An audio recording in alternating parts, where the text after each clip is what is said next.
Good evening, good evening, good evening. I'm overfull? Overfull? For dinner? I'll check it later. Bye! I'm so tired, I'm so sleepy. I'm still really tired from taking- Thank you for subscribing for 12 months club! Welcome! I'm gonna be a bit sleepy still. I took antihistamines from yesterday and I'm so knocked out for a bit. I slept really early too. In this economy? What do you mean SO? No, Citree, the itch is gone, but the antihistamine drowse is still there. Oh my god. I'm trying to heal myself, but I can't. Okay, I'm somewhat prepared for the yaps, the language yaps. It's mostly gonna be like things that don't make sense if you're learning a different language, unless you're like culturally exposed to them. That's the only way for you to understand it. But if you're not culturally exposed to it, ESLJ, yes, it is ESLJ today. Where's the Canadian Chud son? Gone. Deleted. The term you're thinking of is idioms? No, it's not that too. It's like, you know how there's certain rules in the English language about, double negatives? How you shouldn't be saying double negatives or something like that? It's that. Which is very confusing to someone who's never, I guess, been deep into English, I guess. Sorry about my stupid child language. Nah, it's cool. It's fun learning. Don't be saying none of them double negatives. Yeah, that's one of those things. Also, like, weird rules about the language. Can I request a random drawing if you have some spare time at some point? Yes. Yes, you may. You may send the request. But in the meantime, I must yap about... Hold on. I need to have something playing in the background, actually. Hold on. Playlist? What's this one? No.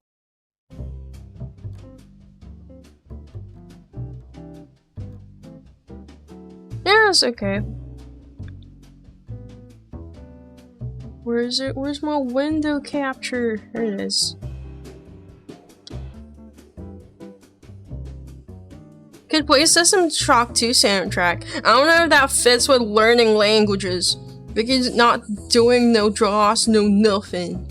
My enjoyment of EDM and breakcore has me listening to gay furry music quite shameful. Wait, is it always them who makes those musics? I've never really looked into it. That would be unfathomably based. I do have some System Shock 2 soundtracks on here. Hold on. I have to go dig for it. Music. Where is it? Oh, there it is. My favorite one. The thing about the English is that the Anglos who made it up were sick little ancient creatures. Real. Holy crap. I'd be banned from the industrial hardcore mean if they saw my playlist. Music. I want to get into like music. Oh no, it's the word I hate the most. How do I pronounce it? Elitism? English is a great language. True. The rules are so painful. I don't know if listening to System Shock while watching a guy explain non-standard English is good. Elitism. Elitism. French rules are- oh yeah, it's way worse. And they have like gendered, they have gendered words like Spanish. I don't know, I'm so glad the English didn't adapt to gendered languages, because that's a really painful thing to remember. Like, I think for Spanish, they consider objects as female, female, I guess? Wait, female related. You get used to noun genders, yeah, like how they call the ship a girl or something like that. I love it, don't get me wrong, but I'm just saying the origins of it were hoity-toity babblers, God was their silly little selves. My favorite English lie was when Tumblr was talking about English being the only language that uses gender. That is so funny. Like, there's way more languages that uses gender, and it's usually centered around Latin, I guess. La naive. Me said internet lie.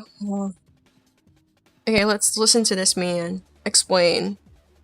Okay, let me tone down Shodan's noises a bit.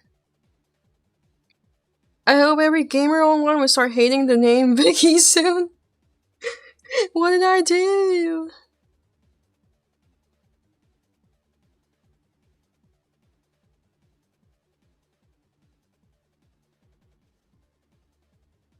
No.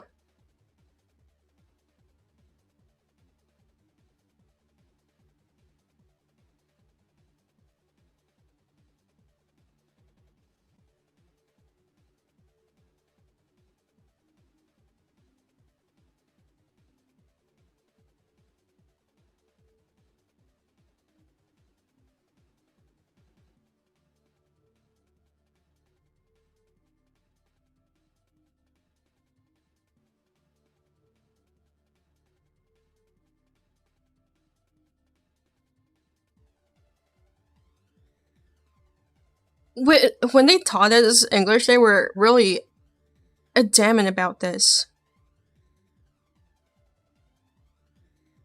Oh, I'm hearing Cap. Hold on. Oh, I feel bad. We have the same schedule. Oh. Does she know? I don't know. Wait, you don't hear the video. Oh yeah, I forgot.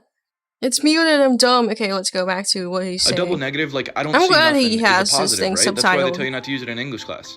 Then why is it standard in some languages? In Spanish, for example, the sentence no veo nada directly translates to not I see nothing, which is a double negative, but it means I don't see anything. It seems to break propositional logic, which says that if it's false that something's false, it means it's true. Here's why it doesn't, though. In English, when I say I see nothing or I don't see a thing, the negativity is all contained in one word, either nothing or don't. But why should it have to work like that? Even in propositional logic, we often use parentheses to bookend negative statements on both ends. So it's completely logical for a language to work like this. I, start negative, see something, end negative. And that's pretty much how Spanish grammar works. In the sentence no veo nada, you can think of no as opening the parentheses and nada as closing it. No logical problems here. So there's nothing wrong or inherently illogical about double negatives. There isn't, but the way teachers or like professors go through with it, if their English isn't like their major language and they just learned it through watching TV, it's like, or like through their books, like by the book type of learning, it's, I don't know how to explain it properly. Unless you have like the same ESL experience, it's hard to explain why they're so really strict about certain rules with speaking English. I guess it's to practice, I get, something like, to be more formal, I guess, and not skip immediately to informal way of speaking, or settling with the language. Learn English watching Family Guy. I did not watch Family Guy. I did watch a lot of English cartoons and played video games in English. And I think I got a copy of English Final Fantasy growing up, and whoa, they use a lot of like deep, really deep English words, and my family was really happy about it, and they gave me like a dictionary, the dictionary with the translations and stuff to me, and it's really cool. That's how I learned certain words, deeper words. And then it got me into watching like older movies from like the MGM channel. I don't know if the music is making me go, oh, you need to work, because it's like my work music. Hold on. My brain is dying. I think I need to use music that is like slow, so my brain slows down. Oh, where is it?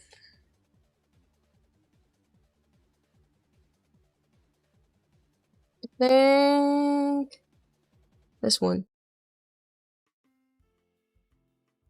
We can't hear the music? I can. What's your first language? I'm not spelling. The thing is that I learned English and my other language at the same time. Because that was the thing I was exposed to the most, because we travel a lot. Where are all the corn videos that help her learn? What corn videos?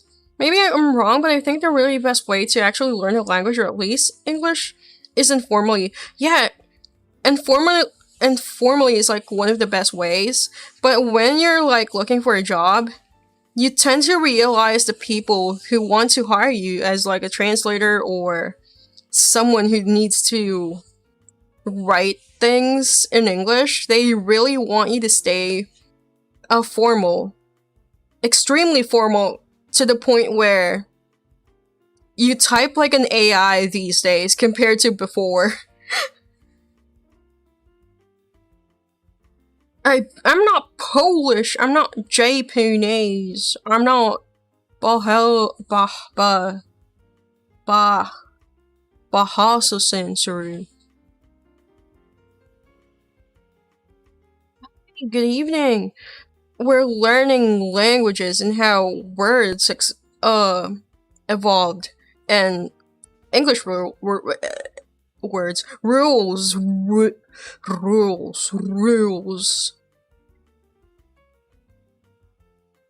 But it is way easier, legit, to learn informally.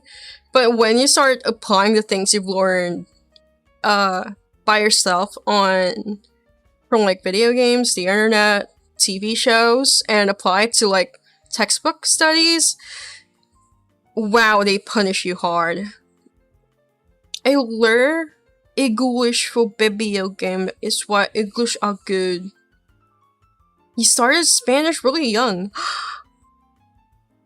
Oh, I want to learn Spanish. Oh, this guy talked about Spanish too, and apparently there are two types of Spanish in North America, and it's gringo and actual Spanish. Gringo. Ew. Chat. Why is this already hot out this February? No. Still, they're probably wrong for wanting that formality. They want exact English, while English in countries has to accent Ebonics. I don't know why they stick to. Maybe these days they're more informal with teaching, but back in my day, they're really into textbook studying. I could count at least 8 types of Spanish. Wait, I know there's like certain words that dialects, you mean? I think there's like different types of Vicky, this rat, squeak squeak. Hello, welcome. We're learning about the English language. And yes, cheese. You're redeeming every single point you have.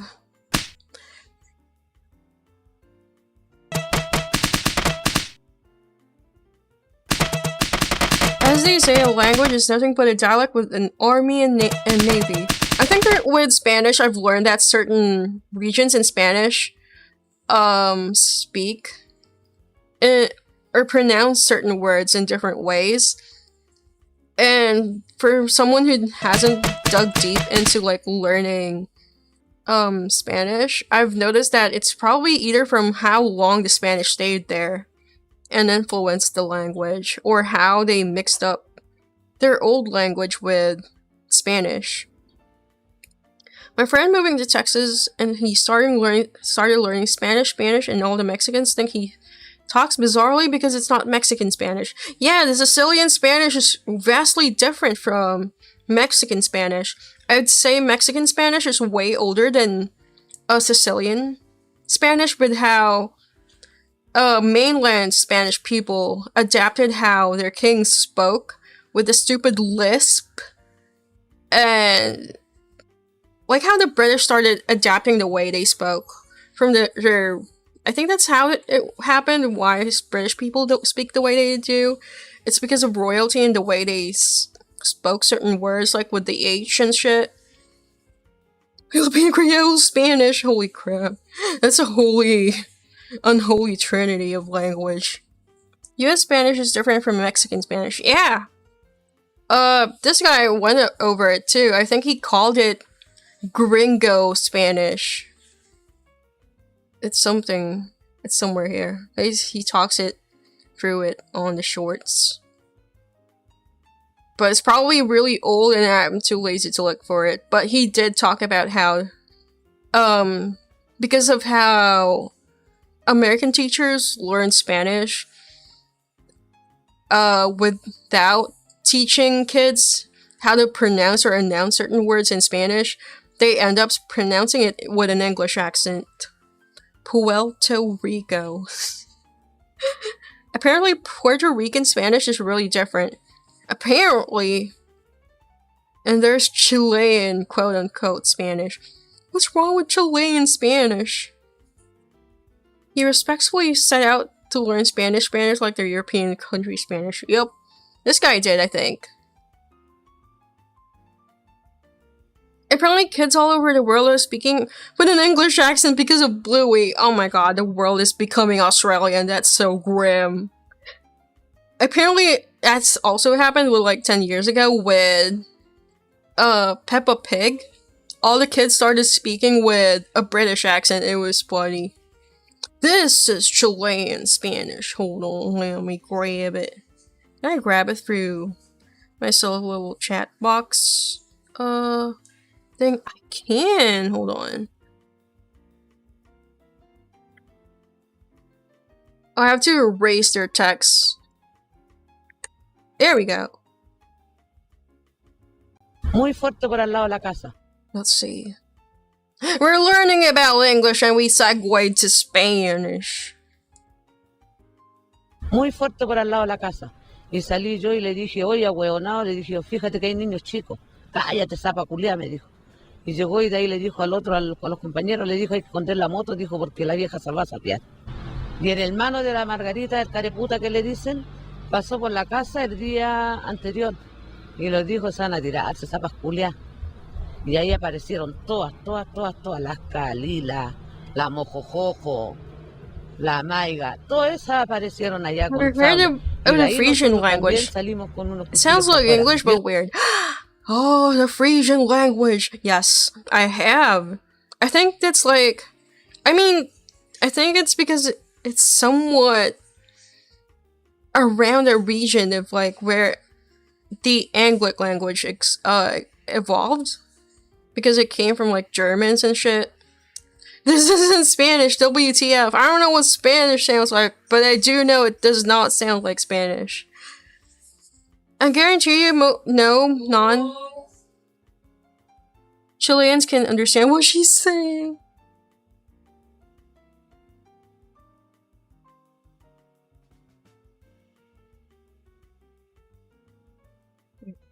I'm gonna swap to this guy. Where is his word evolution? Or is it?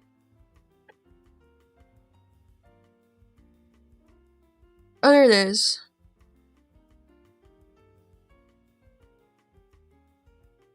Where is it? Oh, there's one. There's one's funny one. Back. Speak a Garthin. I don't. Well, I can't comment on my own accent without getting auto-modded. I think that's a good thing. No! What's a Vicky shot bolt? I don't know what that is. I don't know he goes through Frisian English on this one though. Pocus, cocus, cocus, cocus, cock, cook, cook, cook, cook, cook, cook. Pecco, pocus, cocus, cocus, cocus, cock. But I noticed that all of them always originate from Latin for some reason. Cook, cook, cook, cook, cook, cook. Pecco, pocus, cocus, cocus. I think he's trying to tell us something. I think so. The Slavic language. No. Where is this? What's this?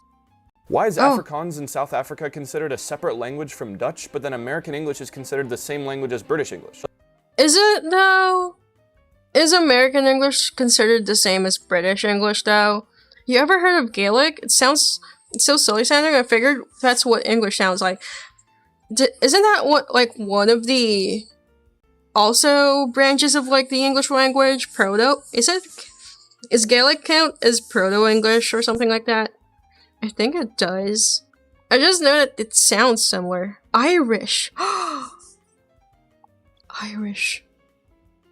Drawing lines between languages is just politics, true. Oh no, I'm gonna get cancelled. I'm being political with language. Old English sounds super funny. It does. People like to think it's the ones where you say ye olde ye or something like that, but it's way different. Switzerland has a weird Romance language that's similar to Spanish and Italian, and it's kind of a mixture of both. I think it's because of the way they're closer to Italy, like North Italy, and there's some Spanish influence from like the left side. I think Luxembourg is primarily Portuguese. For some reason, they're like mainly Portuguese, despite being part of the what's that thing? This try thing with them. They speak Luxembourgish. Actually, it's mostly Portuguese there. Portuguese. I assumed they were German. They were. Ye. I cannot eat today. My tongue is burnt from like coffee. There are no word. Okay, wait, hold on. I need to explain this. It's a funny thing I've learned from like trying to understand Portuguese from like Brazilians and finding out that Brazilian Portuguese is better than original Portuguese. I'm sorry, Portuguese people, but you lost your influence really badly at some point in world history. Luxembourg. Oh my god, look at this. Immediately.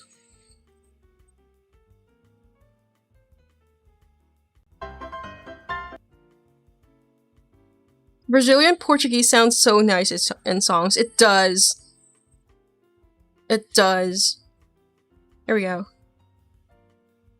Oh, wait. I'm cropping the title. Amp. There we go. Why is there a big population of Portuguese in Luxembourg? Which I also asked too. As of the most recent data, has a population of just over 645,000. When you break that population up into nationalities, you'll see that Portugal is the highest in terms of foreign nationalities living in Luxembourg. For a country that's hundreds of miles away, how come Luxembourg's population consists of an interestingly high number of Portuguese folk? So during the 1960s, Portugal's all over the place, both figuratively and literally. To start, its economy was pretty rough. The country had some economic growth through the 40s and 50s for being a provider of raw materials to war-torn Europe, but for the most part, Portugal was still extremely underdeveloped. Being the poorest country in West Europe, while other countries' economies got greater, Portugal's pretty much stayed the same. The people aren't very happy about it, and some of them even leave the country to emigrate to the more prosperous countries nearby. like Spain, France, and of course, Luxembourg. This isn't the only issue going on in Portugal though. This comes into place since the Portuguese Prime Minister Salazar was incredibly reluctant to give up on the colonies they had, and instead went on to class the colonies as part of continental Portugal. Even though they were technically classed as part of Portugal, since, they were ruled over by them, but this just made it so whoever lived in the colonies were now Portuguese and not, say, Angolan or Mozambican. Obviously, the colonial residents aren't going to be all okie dokie with having their identity forcibly altered, and so they began to show the Portuguese overlords their peaceful ways by force. Now, with the issues of a stagnant economy and the possibility to be conscripted against your will, many of the Portuguese saw an open chance and fled the country. Why did many choose to go to Luxembourg specifically? What did the Luxembourgers have to offer? Well, Luxembourg was able to give the Portuguese migrants good job opportunities. You see, Luxembourg's economy ran on foreign workers for the most part, and with a current change in dominant career jobs at this time as well in the country, going from industrial-based jobs to financial services, along with the current former workers who were mostly Italian who were heading back to Italy, the Luxembourgers needed people to work for work, and as such being a haven for these vast job opportunities, many of the Portuguese migrants flocked to Luxembourg to snag a chance at this opportunity. And that's why there's a lot of Portuguese in Luxembourg, and people like to meme that the people there are actually Portuguese and they've slowly taken over the country. This was way before. I don't know how to squeeze that into modern context, but I think you guys could piece out what I mean by that.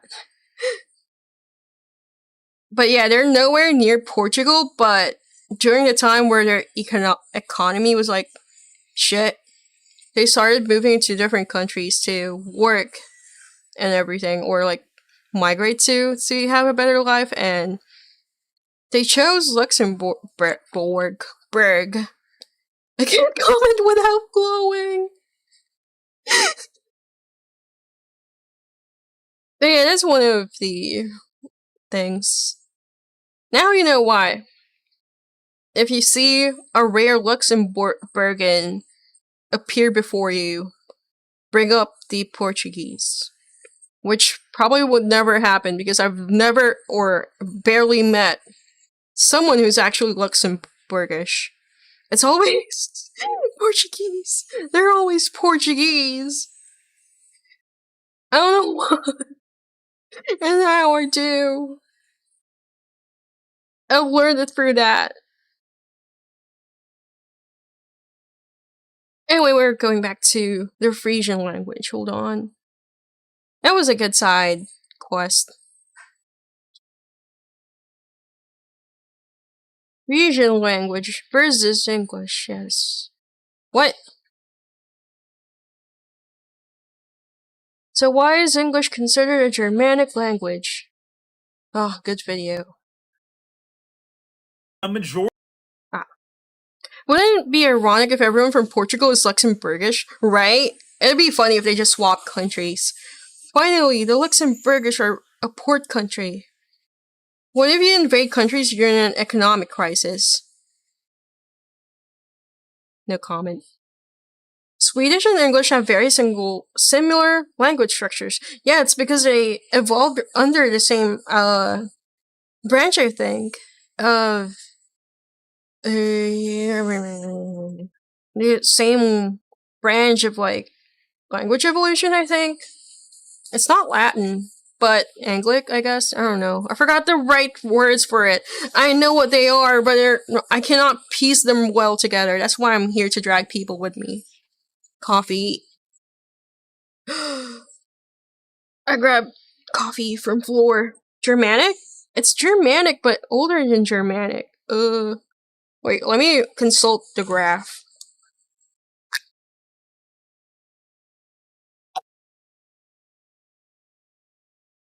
One big swig. The language tree. The Indo-European language tree. Uralic. Where's the higher quality version of this picture?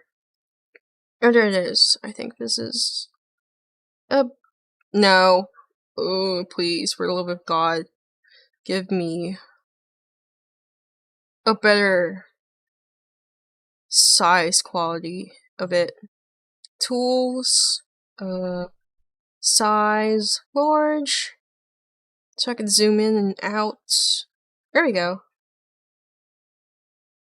There we go. Whoa.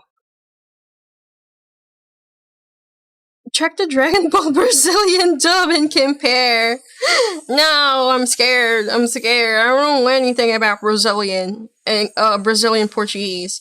Sometimes I can understand Dutch as just English spoken by someone with a speech impediment. Me too. Me speaking Italian, TBH. I like comparing Italian as like Spanish to Italian is like English to Dutch, with how Italians pronounce certain words. Okay, there we go. I think there we go. So Romance language, and it evolves into these. Wait, where's English? It came from this branch of the feline and Germanic, West Germanic, Anglo-Frisian, and it became English. Low Franco. Low. What do they mean by low? Okay, let me scooch it down here.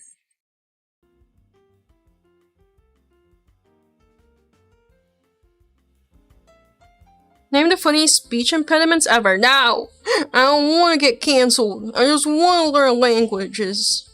Is it Romanian weirdly close to Italian? I think so. They sound like Italian to me. I swear to God, trying to communicate in Italian uses the same parts of my brain as Spanish, but it makes me feel like I'm wading in mud. I think it's because of how they add certain, like, twangs with how they pronounce words. With the little Spanish words that I've learned from, unfortunately interacting with Mexicans on the internet 10 years ago. The Gaelic! Where's Basques on that tree? Where is Basque? Oh, this is the Slavic tree. Wait, Indo-European came... Oh. I did not know this. Indo-Iranian... Oh, the Indo-Aryan people. Oral way. Is it on the Oral tree? Oh, there's the Uralic. Italian horror movie sounds super funny. Something gets scared by that. Mamma mia. Oh, there's like the tiny little leaf of Frisian in there. I think there's a section in Germany that still knows Frisian. The part where they like super autistic with tea. I know about them. Wait, Yiddish? Excuse me?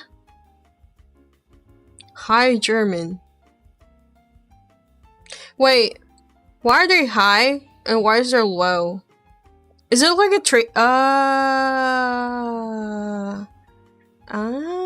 trader language. I get it. A large part of Netherlands speaks Frisian, yeah! And Denmark too. Weedo. The Weedo language, no! High German is Bavarian. I've never heard of Bavarian before. Apparently, High German... I don't see... Oh, there it is. Bavarian. I think it's because Netherlands is low country. Yes. That's it. That's a reason. But apparently, like in Japanese, Osakan language is Osakan dialect is vastly different from the Tokyo or main Japanese language because of their like traders and the way they speak is more extremely informal, I guess. I'm assuming it's the same thing for these guys. Just an assumption, I'm not sure. Swiss German sounds silly, it does. I guess it evolved from Anglo-Frisian. Scots. The poor Scots, bro. They're so tiny. Wait, where's Irish? Where's Irish in this tree? Where did they come from? Or branch out to? Am I blind? Greek. Oh, there it is. And here. They're over there. Gaelic, Welsh, Cornish, and Breton under the tiny little Celtic tree that's branching out of European and Germanic between those two. I don't know what the cat's supposed to mean though. Albanian. And then there's the Slavic language tree.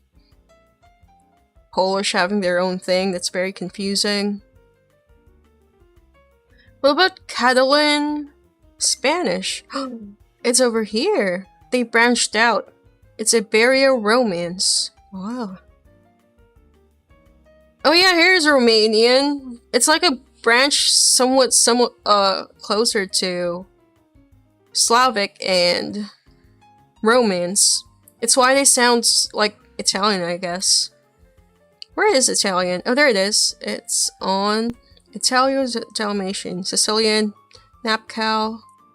Oh yeah, I forgot Sicilian is way different too. I always forget Icelandic language exists. Assume without thinking that you speak Norwegian or English. I think they have their own funky language that they like to make fun of. By they, I mean like the Swedes and the Nordics. I don't know what these are. Gallo-Iberian is French? Huh. Yeah, I could see it, I guess.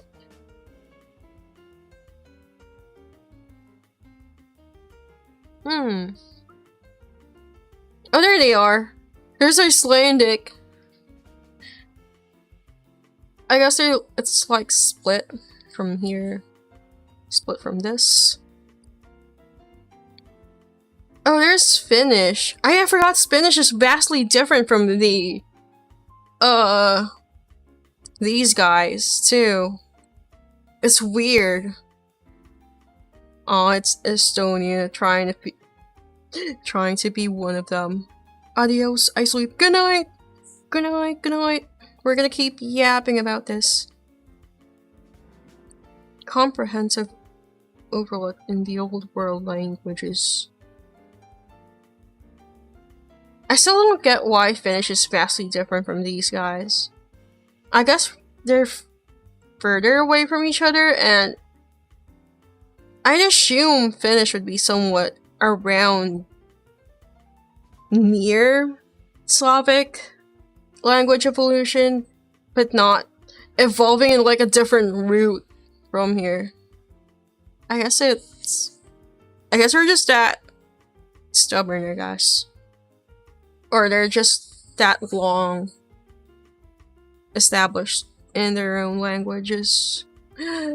Anyway, good thing. It's a fun thing to look into. I'm gonna send it. I'm gonna post it on the Cord.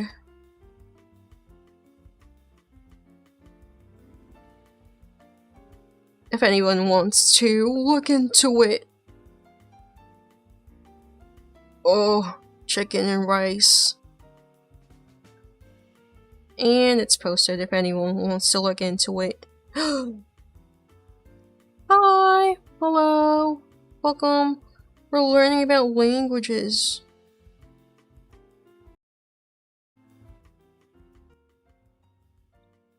And... oh, bug.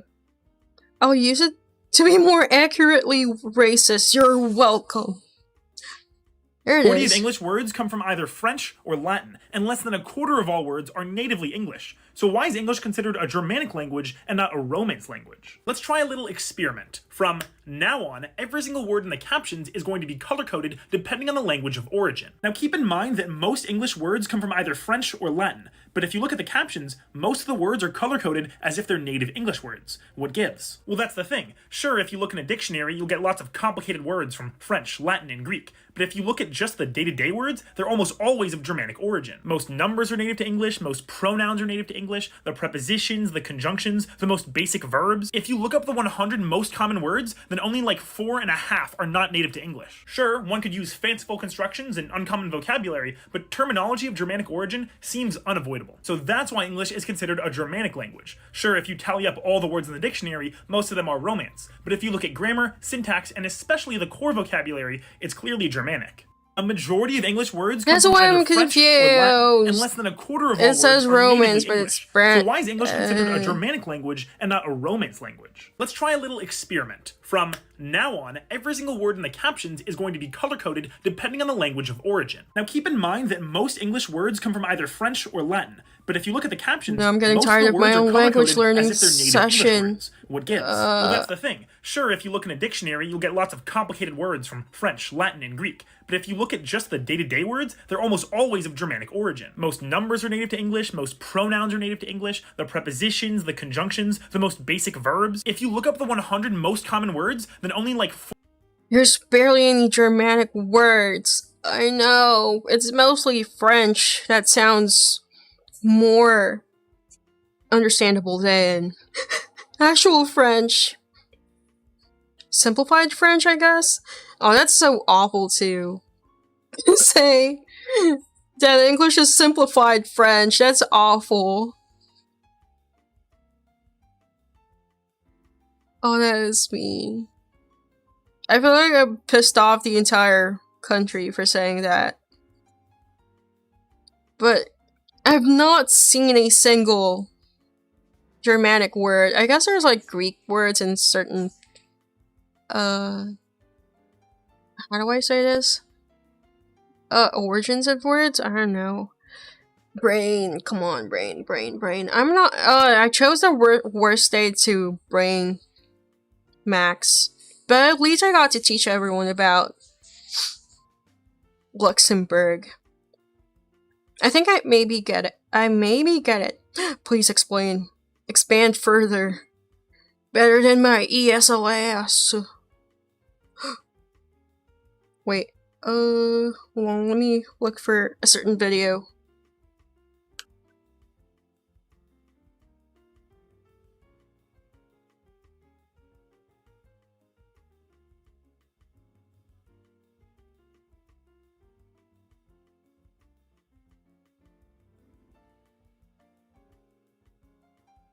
Why is there a bunch of Arabs, like, dying about learning English? I will check that out later. Oh, there it is. Oh, this one's the most painful one of all. Why is English spelling so much more difficult to learn than other languages? Here's a quick explanation. All languages gradually change their pronunciation and grammar over time, but sometimes the writing system doesn't really respond to this. For instance, historically the word night was pronounced knicht, but the spelling never changed. Some languages like Finnish and Spanish regularly update their writing system, but English, not so much. One way to change this might just be to write things how they sound like they'd be spelled rather than how you learned it. Why is English spelling so much more difficult to learn than other languages? But I doubt it, because I don't know why they refuse to change certain spellings. I guess it's because they don't like change, which is understandable. This is one of, like, the things that they struggled with when I was, like, studying English, is that the spelling of certain silent K's and H, as they pronounce for some reason. H.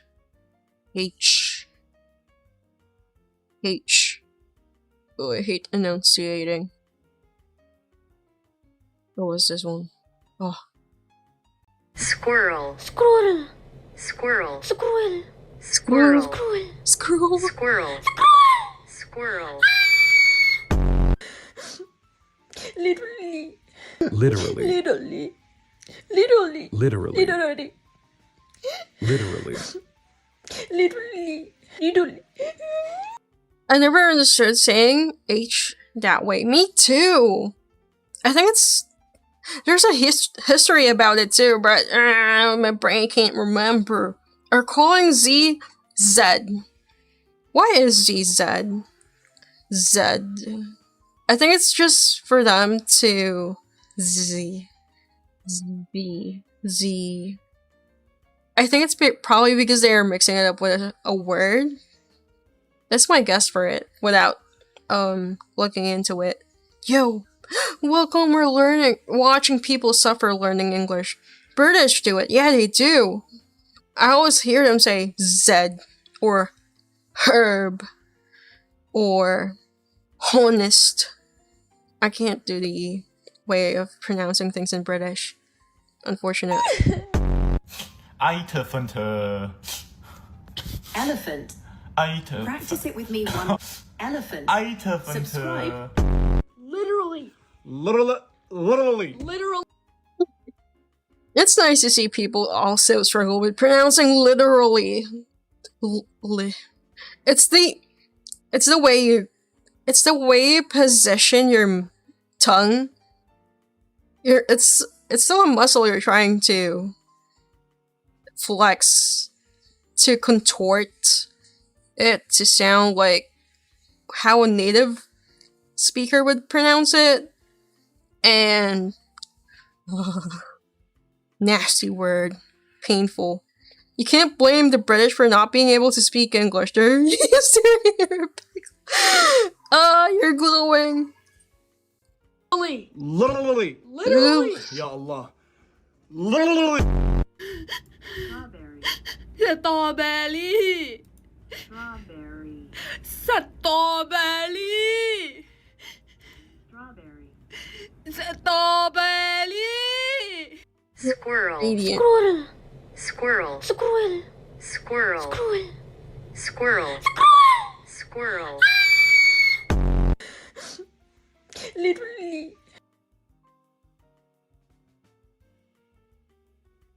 You're very radiant today. I could see it.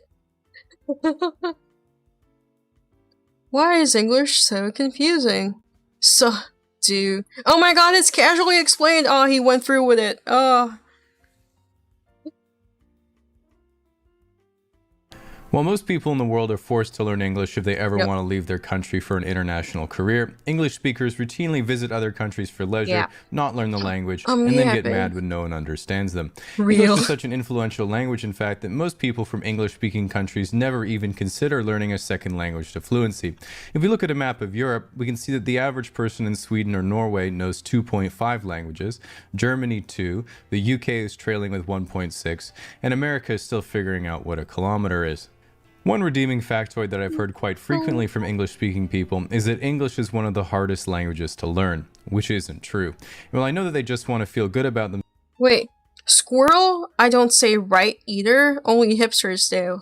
What do you mean only hipsters do? Squirrel? Squirrel. Squirrel. I think the only way for you to pronounce that word correctly is only by hearing people from that country pronounce it properly. My brain.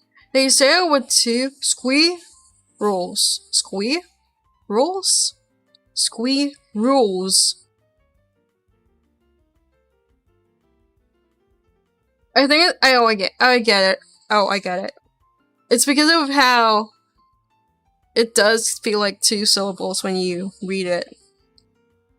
But the way you're supposed to read it is one syllable.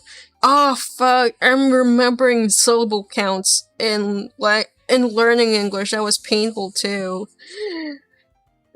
I felt so vindicated when the professor decided to look into it on the internet rather than the old textbook from like 1980s that was written by a non-English speaker too. I nearly had 0 on that one. And I had to argue with him with it back then, and thank God I argued with him. Squirrel. Why did you learn English? I kind of had to. For reasons, but yeah, I had to learn it. And I realized most media is in English. So I figured I've already dipped my toes into it. Might as well go all in deep. I do want to learn other languages too, but I realized that learning a language you've grown up with more deeper is another easier way to learn other languages, I guess. I can't say "so true, Queen" without it auto-correcting on the last part. To pick up British women? Bruh. It's even in my text. So true, Queen.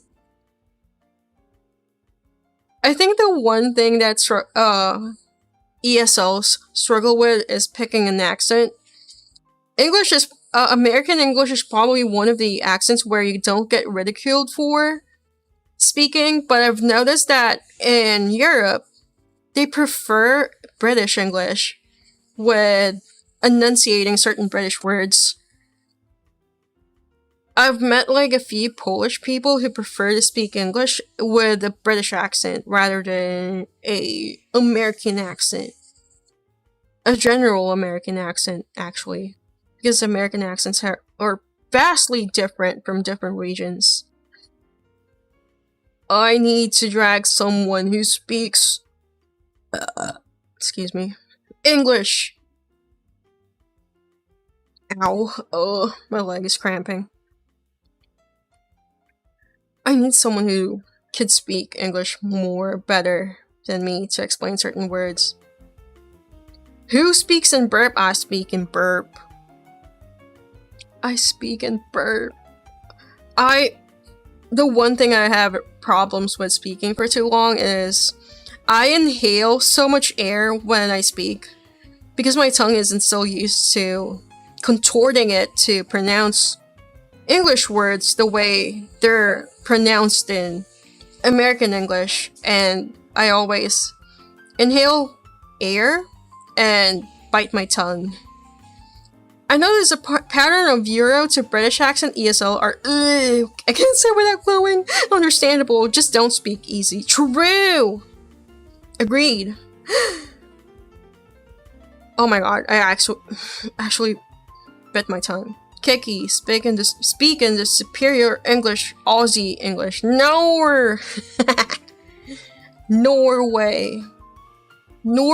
would I speak in that language. I love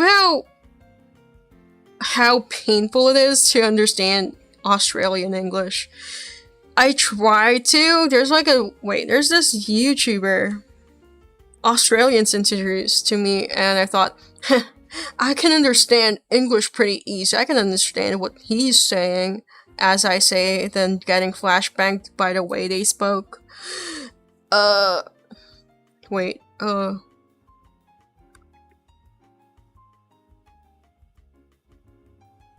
Let's see if I could find him by just searching the word tradie. There it is! Every Apprentice Ever by Gorn. Yep, the Aussie job. I need subtitles to understand him. New Zealand English is better because if you don't understand it, it's still let me pull up something about New Zealand. The deck commercial.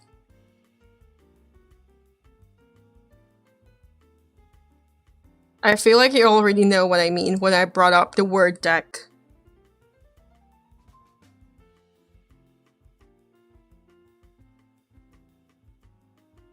If you're like me, you find it very hard to keep your dick dry.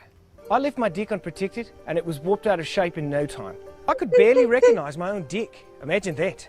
Then I discovered Schaefer's New Zealand style dick sealant. The best way to take care of your dick in 3 easy steps. First, wash your dick with soap and water. Then, wait for your dick to dry. Once your dick is clean and dry, paint your dick with Schaefer's dick sealant. I used to be too embarrassed to invite people over to see my dick.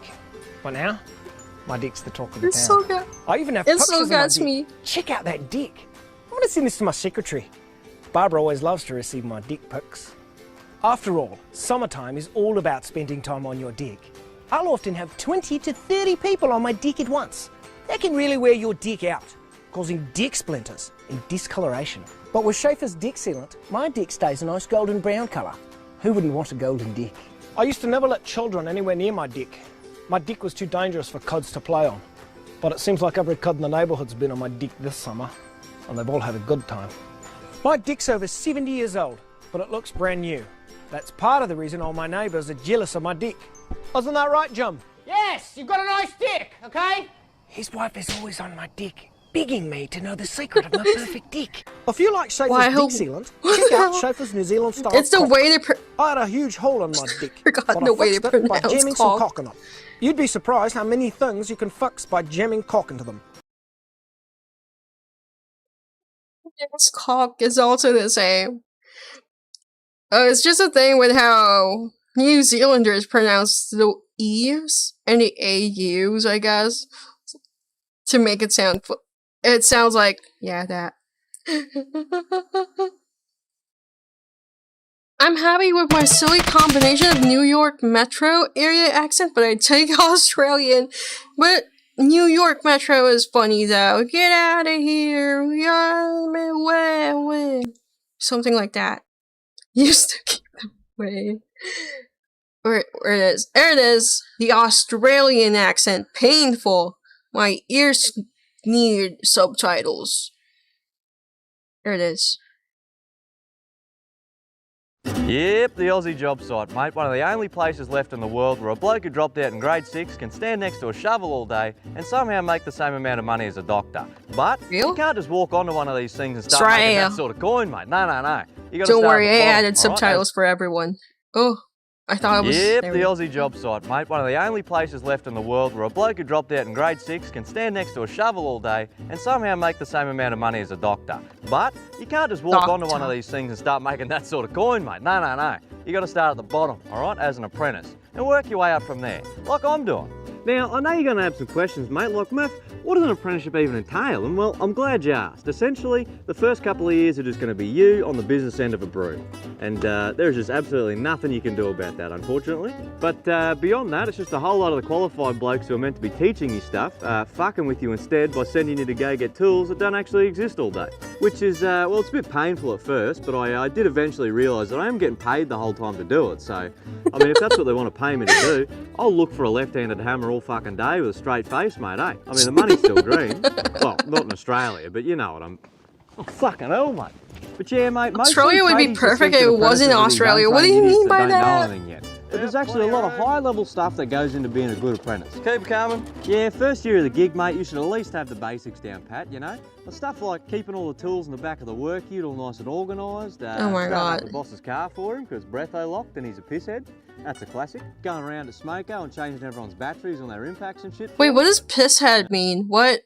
Even with subtitle, oh my God, everyone's like, I like how everyone immediately went to this part of the video to try and understand what he was trying to say.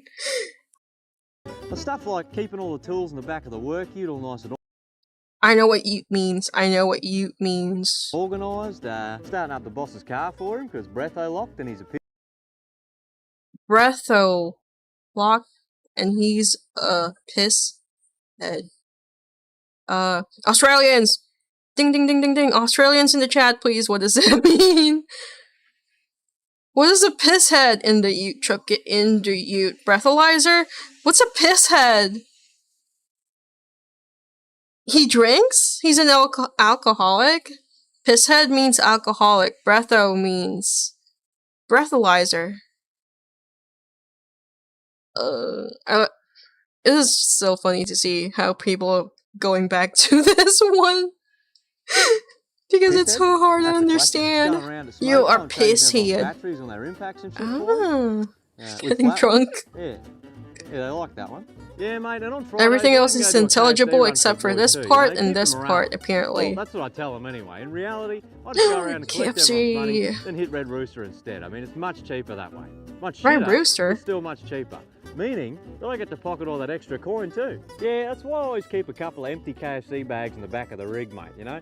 I hit up Red Rooster, pull up into the car park, swap all the shit chicken into the good boxes. In my experience, Australians piss on my head. I hate it. Oh my God. It's like TF2. TF2 is real. 90% of the enjoyment of eating KFC actually comes from just looking at the Colonel's little face on the box. Good tugger, boys? Good tugger.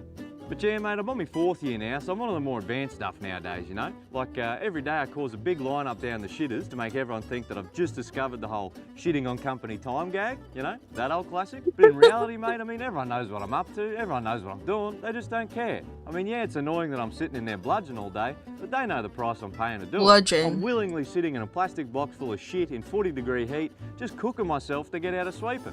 I mean, they just think I'm fucked in the head, which works for me, because there's a whole nother layer going on. Still don't get how they do After a couple of that. months of really selling it, one day I go missing again after smoko, as per usual, but by now, mate, everyone knows my routine, you know, so no one even blinks an eye. Obviously, Murph's in the shitter again, you know, no worries. I end up with half the job site lined up outside waiting for me again. But little do they know, I never even went in there this time. I just locked it up from the outside, pissed off down the pub, which is where I'm currently turning their hard-earned lunch money into fucking thin air. Oh my god. What's with that? What's... Why are they always so addicted to gambling, man? I know what... They're so addicted to a point where I already know what their slang for it is. It's pokies. Oh, jeez. I'll give that about 10-15, eh, boys? I have no clue what he said there. It's bad in Australia? It sure does. Because gambling is good for the brain, keeps you awake. True. We should gamble. Just kidding, Twitch. Please don't kill me. My brain hurts from trying to understand what he was saying. Wait, hold on.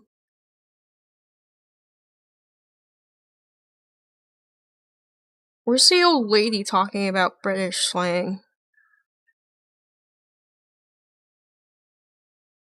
What does RP mean? These people are not British. Why are you showing this? British street slang. They have street slang? Oh, roleplay. Wait, why would they roleplay as British? Oh. Oh my god, that dude looks baked. I don't think it's safe to... Oh my lord. That is the most British looking child I've ever seen. And 65 accents. In it. Wanker.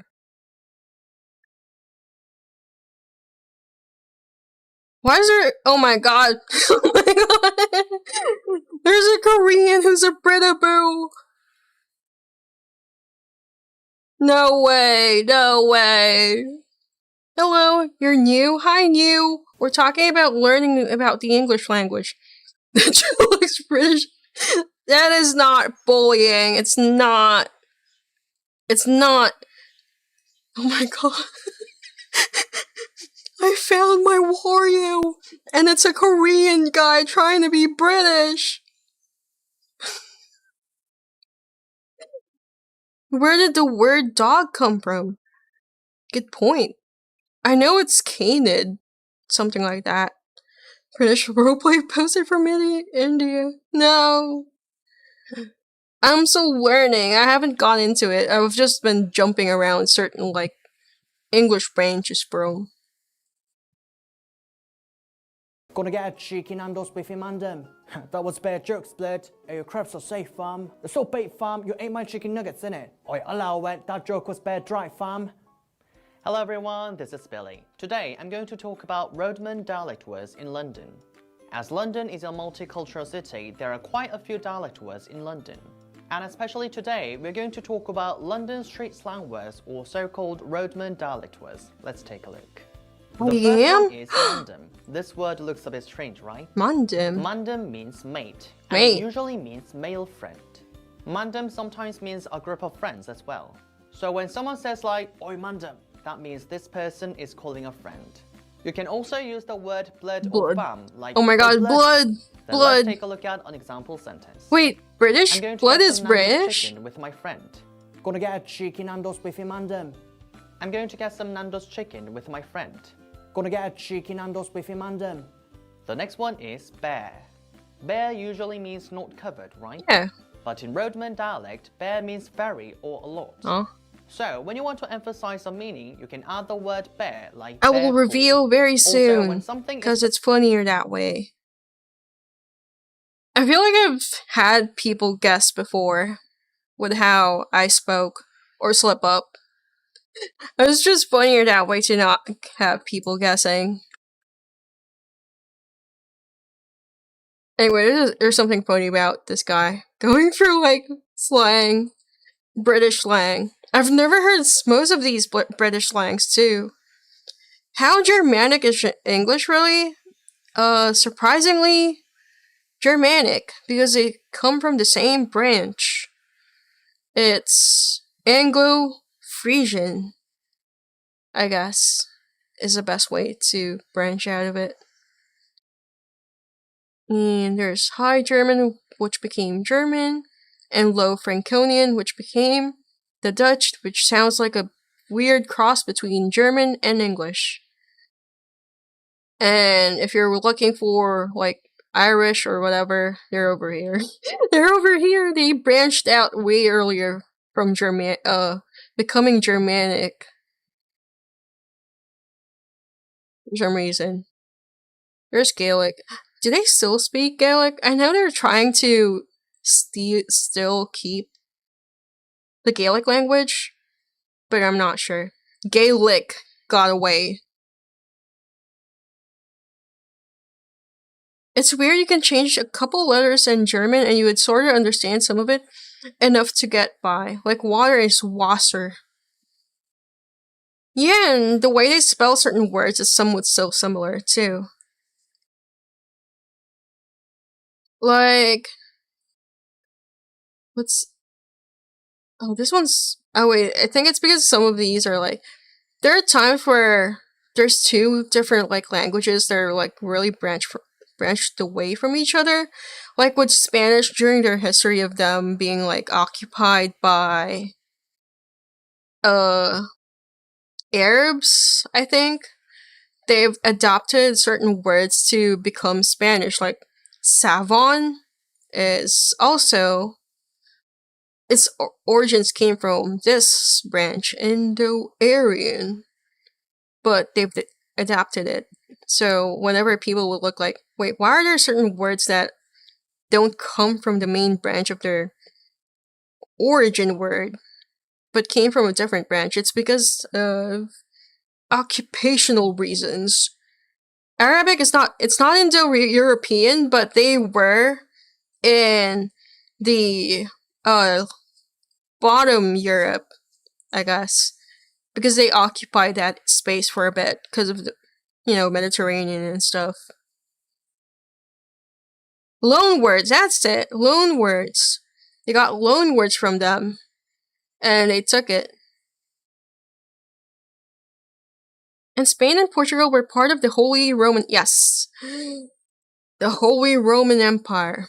I think certain Central European countries were also part of the Holy Roman Empire.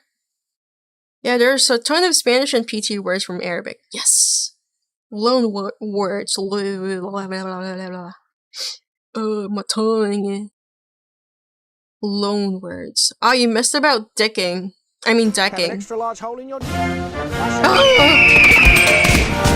Thank you for the raid, Gungan Descendant. Welcome. Amazing timing blocking the New Zealand flag with the American flag. USA, USA, USA. Ding. No, it's not. It's for his deck. Don't you get it? It's for his deck. That's brand new. That's part of the reason all my neighbours are jealous of my dick. Wasn't that right, Jum? Yes, you've got a nice dick, okay? His wife is always on my dick, begging me to know the secret of my perfect dick. Nice deck, bro. I was just doing some Greek etymology. Hey, you're languaging too! I don't know much about it. I'm just starting to. I'm just dragging people to learn about it with me. I don't know much about language branches yet. I have a bunch of friends who are trying to learn lingua latina per se illustrata, but I cannot sit through with it, learning Latin, because nobody speaks or reads Latin anymore. I was reading about menstrual pain in science and tech category. You should turn Greek right now! Interesting stuff about the Greek words in Spanish remaining masculine despite ending in ma. Wait, really? Gonadotropin means seed plus change in Greek. That sounds so familiar. You can speak the updated Latin, Latinx. I don't know if they're gonna like me if they speak Latinx. They might kill me if I do. Wait, I'm gonna look into it. Sistema is a great example. Is that masculine or feminine? The word. Yo, Greek messes with gender in modern day Spanish. Damn.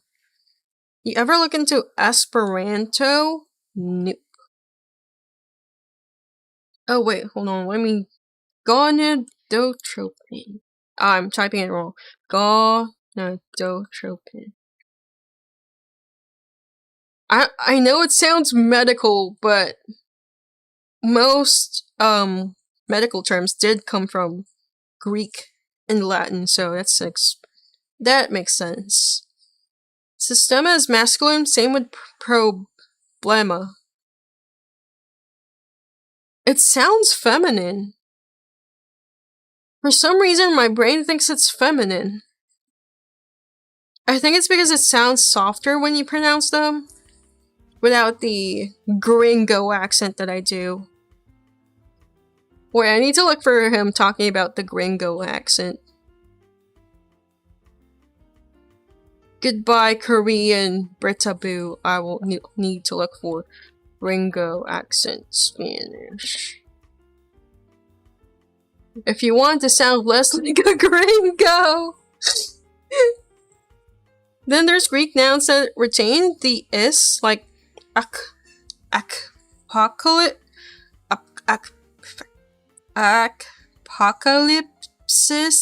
ecstasis, etc.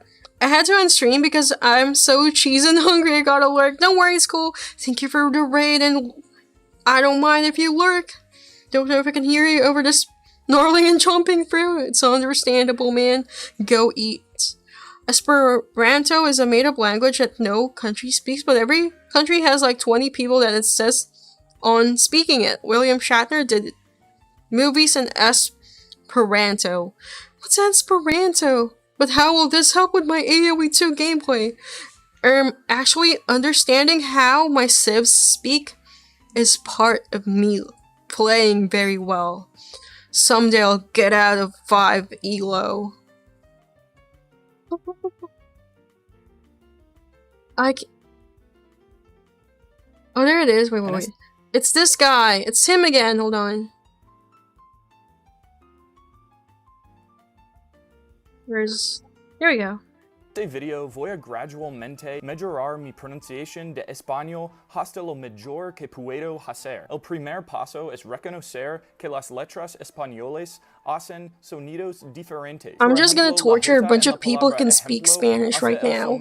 En vez de yo. A continuación, me aseguraré de desaspirar mis consonantes oclusivas como P, T y K. Ahora me estoy enfocando en las vocales, porque en español Medio de noche son monoftongos.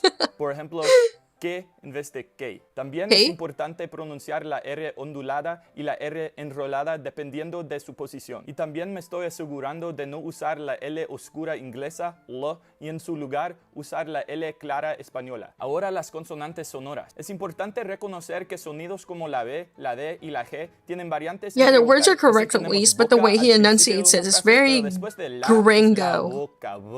Y eso también se hace con D y G. Y ahora estoy haciendo básicamente todo lo que puedo hacer para sonar como nativo. Me estoy comiendo las S porque en muchos dialectos de español no se pronuncian al final de una sílaba. Y también estoy nasalizando un poquito las vocales antes so de it's just anytime I want to cry. Don't worry, it's cool. I'm still jumping around. Los carros cargados de azúcar del ferrocarril. Eso es lo mejor que... No se pronuncian al final de una sílaba. Y también estoy nasalizando un poquito las vocales antes de N y M. R con R cigarro, R con R barril. Rápido corren los carros cargados de azúcar del ferrocarril. He's trying better than 99.9% of people. He explained why most of the North Americans speak in like gringo because of how teachers also teach them like that. So you have to put in the effort to learn how to enunciate words that are more accurate to Mexican Spanish. And he did it. He went the extra mile. It reminds me of French people, and you can tell when they're trying to say P's or R's. Ors. R's.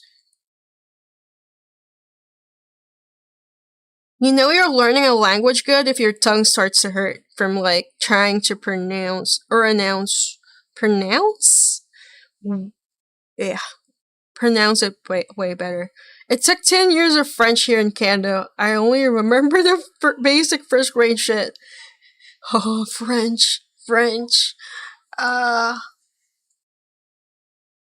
Man. I've heard... The funny thing is that I know the difference between Quebecois and mainland French people speaking.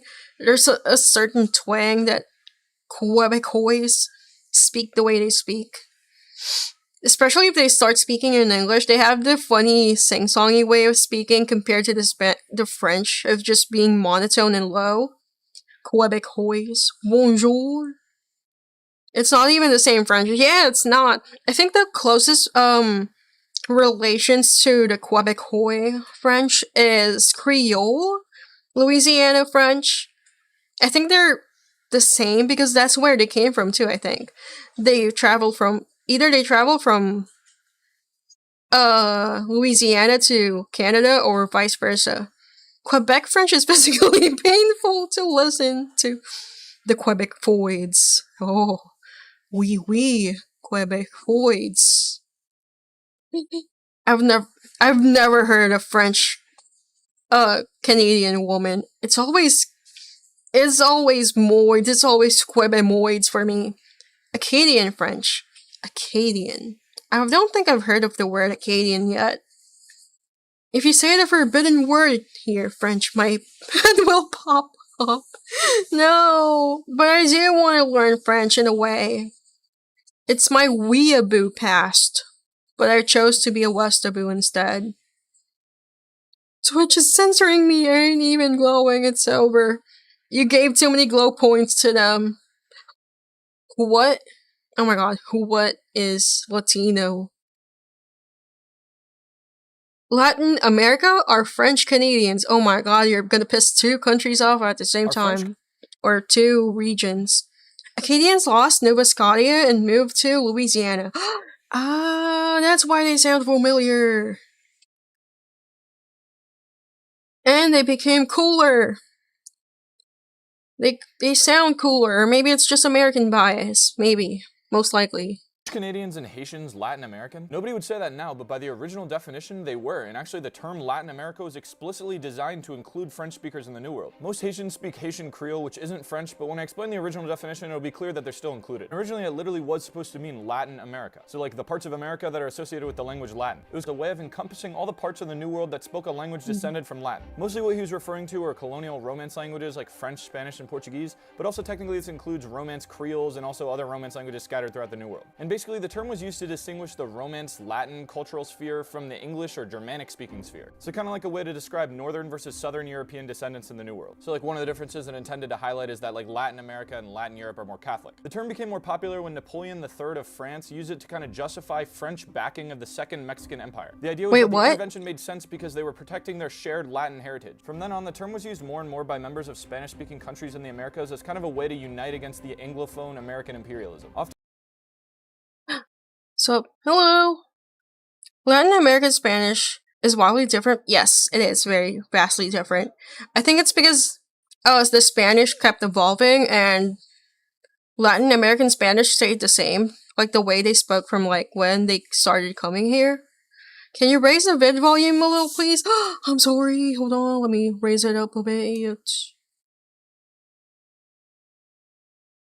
When is DRG night? You always ask, but whenever I invite you, you're gone. Don't get me started on Napoleon III. And every Latin American accent and slang is different from each other. Yeah, they're vastly different. Here, Vicky, South American compared. Dios mío! That was 2 times? Nuh-uh.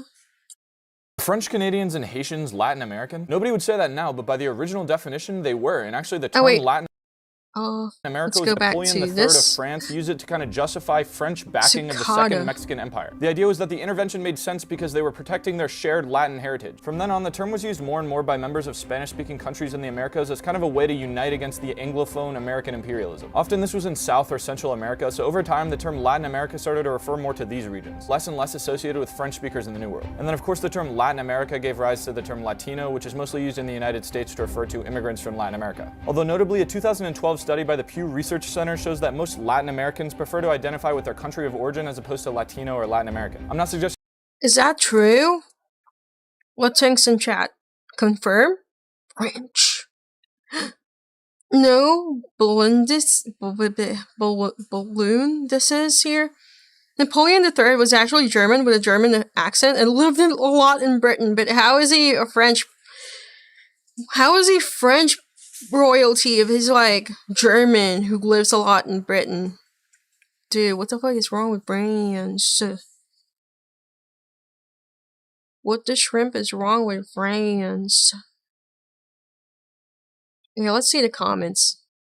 I think it's silly that Italians are not considered Latins. They are likely the most closely related to Latins. He was literally the Emperor of France. Yeah, it was really... It was, like, weird. How? Why would someone who isn't French be the Emperor of France? Tinks stinks.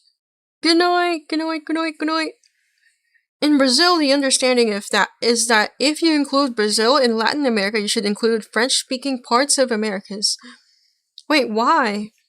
Don't Brazilians speak, Portuguese, which is also considered, Latin?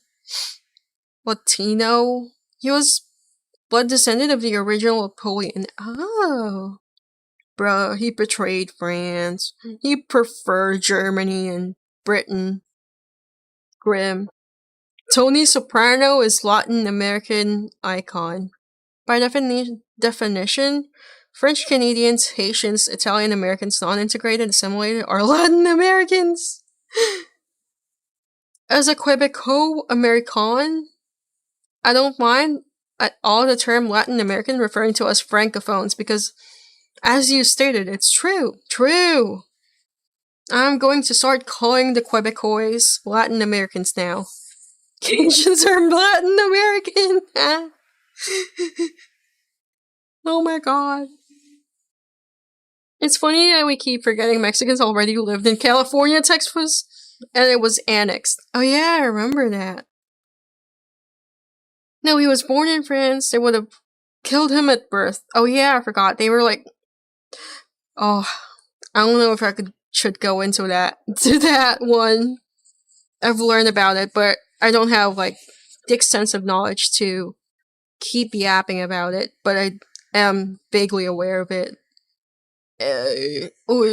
Brain. Oh, retorted. I'm retorted.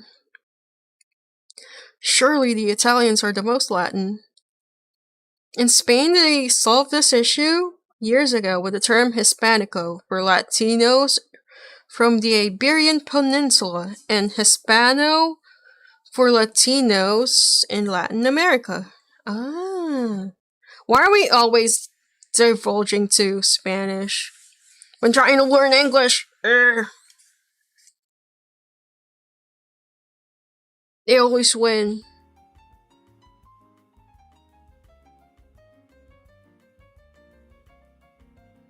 If you laugh, then you're fluent. Oh my god. Real?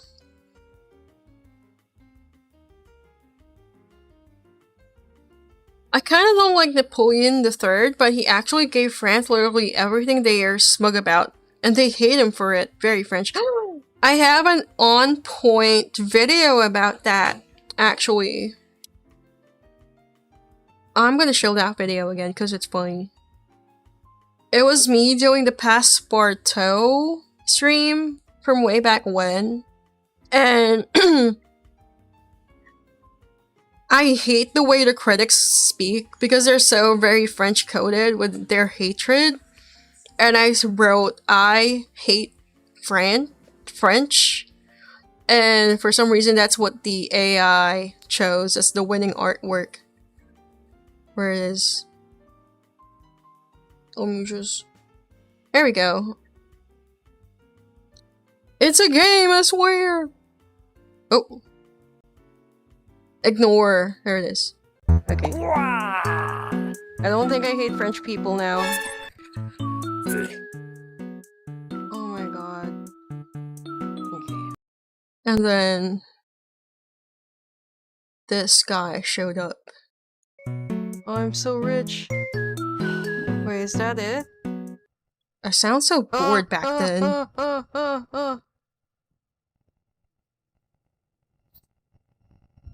Oh no, he saw the French people painting.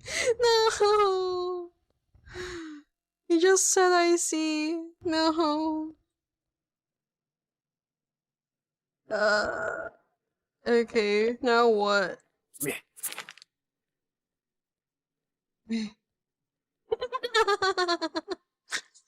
The Ghost in Us All. I Hate Them by Passepartout. It was only recently that I heard of. I was French phobic call-out stream. It's not like that, man. It was only recently that I heard Passepartout, a quirky young artist with a passion for societal injustice. Oh no, I hate them is a good effort. French people really do hate French people. Their self-hatred is...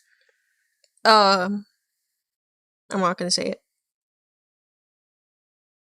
I'm just gonna say they hate themselves way too much for retarded reasons. I think they should be just hated by others. It's so funny that the AI chose this out of all the paintings I did. I should play this game again sometime. I really miss doing this game. Let me just do this. But they deserve the hate, but I don't know, I like France. I'm gonna be honest, I still like France. It's pretty. It's really cute. I like their aesthetics. It's still pretty, despite what's happening to them right now. Which is grim. Which I will not, get into. Let's go back to the Frisian language. English has a cousin language. Why is there a guy who looks like he's about to cry? I'm gonna click that too. Oh my god, he looks like he's about to cry. I'm gonna click this guy instead first. Huh? Ja, hoe zeg je hoe gaat het in het Engels? In English, you must say... How does he speak English so well? What the fuck? How do you do? How do you do? But if someone asks you in English, how do you do, you must never answer the question because they do not want to hear how you are actually doing in English. I love France, I love Australia. I hate them. It's like what I said about Australia. France would be perfect if it wasn't France. I understand what you mean now. East Coast of Canada is just Irish. Wait, how did it become Irish? Dus laten we even oefenen. How do you do? Why does he look French? Ja, heel goed. Real France is good, but the people make it disappointing. Dude, whenever I watch people who are like enthusiastically learning French and going there to speak to French people, they get immediately shut down by French people going, oh my god, don't speak our language, you filthy commoner. You can't even speak it right, and you even have the gall to learn it? Ugh. I really hate it when they do that. Or Nova Scotia accent. I've never heard of the Nova Scotia accent. It's really sad how I've seen videos depicting Paris syndrome. I think it would be everyone good to look that up. I know what you mean. It's for weeaboos. Weeaboos, not the anime type of weeaboo. Paris syndrome. It's very sad. Is Paris syndrome a real thing? Yeah. Frenchy boos. I'm a Frenchy boo. I used to be a Frenchy boo. I like how you say Scotia wrong. I like pronouncing it wrong. Learn their language, now you understand they hate you. I hate when it comes to like learning languages, the one thing I hate is people getting mad at you for learning that language. Like, I'd appreciate it if someone went the effort to learn my language and speak it with me, even if their accent is kind of fucked up.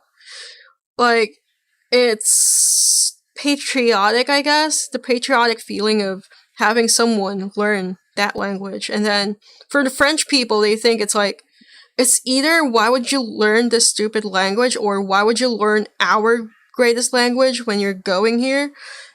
Just speak English, and when you do speak English to them before you speak French, they'll be like, "Ugh, why are you speaking English in France?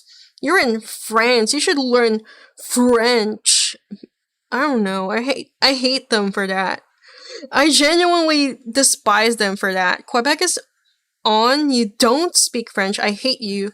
On, you do speak French, I hate you. Bruh, why are they like this? You've made the rats sigh in sadness. They only speak Arabic in France now. There it is. There's like a few videos of Paris syndrome. I like how it's Paris syndrome and there's like a bunch of Asians going. Paris is Paris. Oh my god. This is torture. Do you know around 45% of Japanese girls experience Paris syndrome when traveling abroad? They imagine a dreamy Paris from movies and magazines. Then, reality hits. Crowded streets, people who seem less warm, and big cultural differences. Did you know around 45% of Japanese girls... Their bizarre accent sounds like Jar Jar Binks, hence the username, bruh. Paris is... I've been told by many Europeans who've went to Paris before the 2010s that it smells like piss.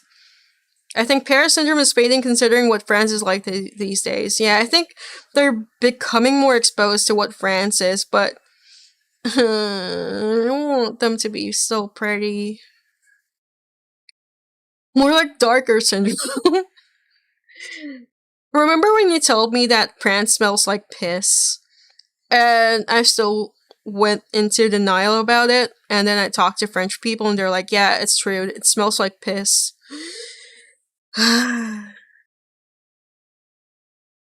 Why do they keep it smelling like piss? Why don't they change it?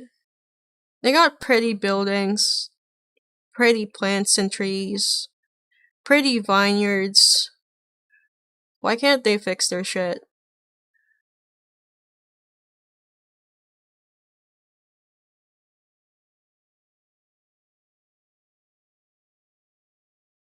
I'm just looking for other videos. Everybody Hates the French by Hugbees. I'm gonna look at that later. Things you might not know. Is Paris syndrome a real thing by Tom Scott 11 years ago? Usable, let me say. Understandable, I know what you mean. That's not gold paint on the bridge behind me. Those are tens of thousands of padlocks, put there by couples wanting to symbolise their everlasting This one's bond. gay and corny. I don't like No doubt this. hold them together. I don't know why they into eternity do as they this. steadily grow apart and more resentful of the other, eventually spiralling down into death, always wondering what would have happened if they'd made different choices along the way. My issues aside, it's also a pretty good example of the difference between fantasy and reality, because those locks will not stay there for eternity. They will eventually rust and fall off, or the council will come along and that's take them for off with tourists bolt mostly. It's dumb. It is. It's dumb. I don't like that trend. Between fantasy and reality is the basis of something called Paris syndrome. And what it is a syndrome that affected mainly Japanese tourists to the tune of about 20 a year, who would be so overwhelmed by the difference between their expectations of Paris as this city of light and romance and wonderful architecture and art and food and everything, and the reality, which is a fairly dirty and polluted European city, the same as London or Berlin or any other like it. Ew, Berlin. The symptoms, well, they could be anything from delusions or hallucinations, all the way to tachycardia, which is irregular heartbeat, and other psychosomatic symptoms. Is it a real thing? Well, it's difficult to tell, because it does have journal articles about it, and it does have scholarly references and news articles, but I suspect if you looked at most cities with a big tourist industry, you'd have a good number of people sent home just overwhelmed with jet lag and homesickness every year. The fact that it's Paris and it has this reputation, well, perhaps people are drawing a little too much signal from the noise of people just not able to cope with being away from home. Either way, it's Paris syndrome, and it's something you might not have known.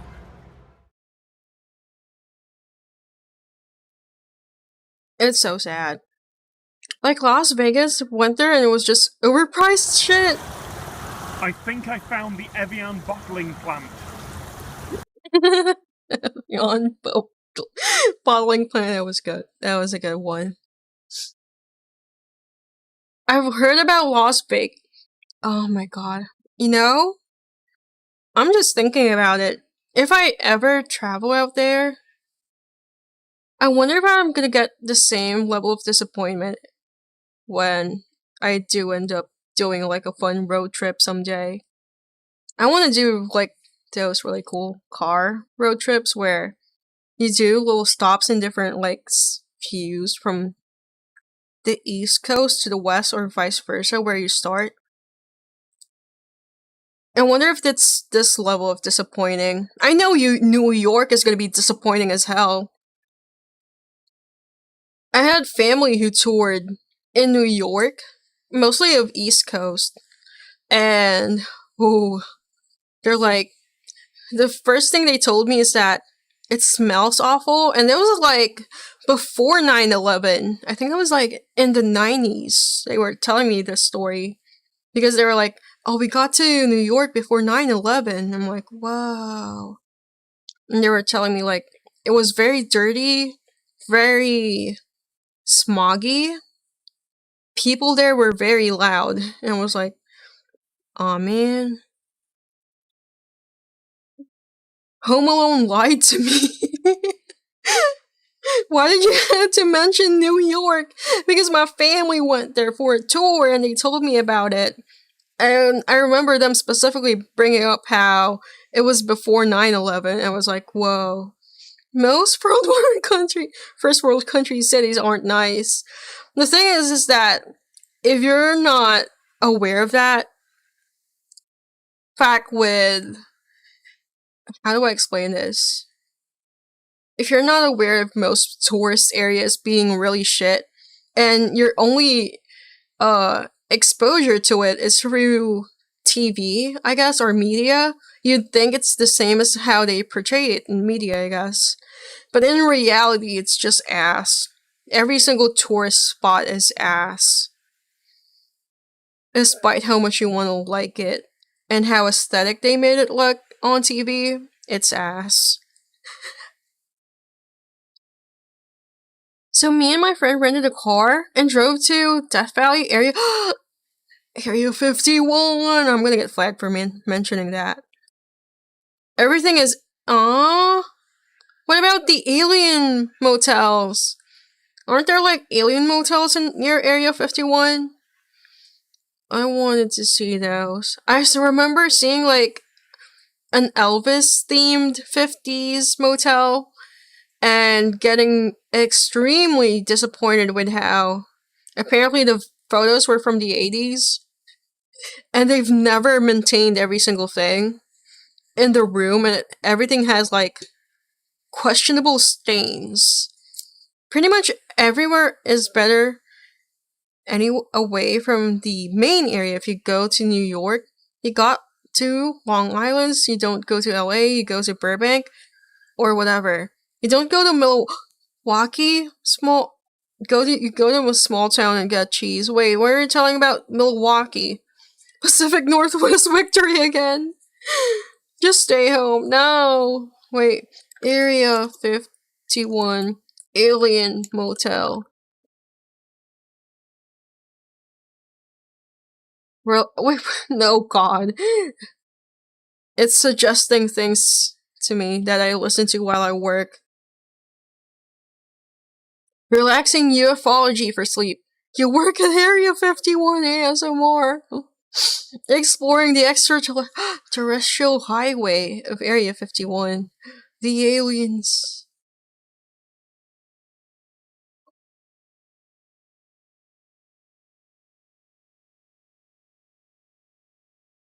Area 51 was cool. Hey everyone, welcome to Sidetrack Adventures. Wait, my brain. There's just a gate and there was National Guardsman that was cool and just was like, yep, we keep aliens here, you can't let you in though. Oh, they're so chill about it. I love that. I love that about them. That's one way to get people to leave. It's this.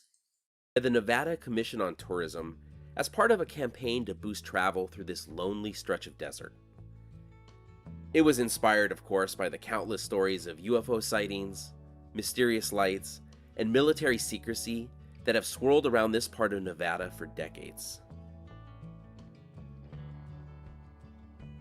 Stretching a little over 98 miles, this road runs between Crystal Springs and Warm Springs, skirting the eastern edge of the world-famous Area 51, a military installation so secretive that for years the government wouldn't even admit it existed.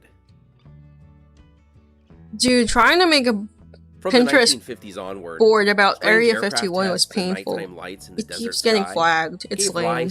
I had to call it Alien something. And for locals and travelers alike, what was cool driving too is you see the mountains, but you can drive for 3 hours and they don't get any closer. That's but fun. Long before it earned its That's otherworldly trippy. Reputation, this route had a much more down-to-earth beginning. When it was first laid out in the 1930s, it was known as State Route 25, and its northern terminus, the rancher just gave up altogether. What was this? They've seen UFOs. The black mailbox. It became the subject of a number of conspiracy theories. And let's open it up and take a look inside. Ew, Rick and Morty, cringe. People started treating the original like some sort of interdimensional post office, a way to send letters to whoever or whatever might be flying overhead. And sure enough, look at this, we have a letter here. Hey, yo, the rabbit sticker, no! To the aliens. They forgot to put postage though, so I don't know if it'll get there. Unfortunately, as the original mailbox started to gain fame, people started vandalizing it, shooting it, stealing it. So a second mailbox was put up labeled Alien Mail, but even that didn't stop the damage, and eventually the rancher just gave up altogether. Aww. Unfortunately, I don't have any letters for the aliens, but we do have a Sidetrack Adventure sticker. So we'll go ahead and leave that there, and hopefully it ends up on Mars or something.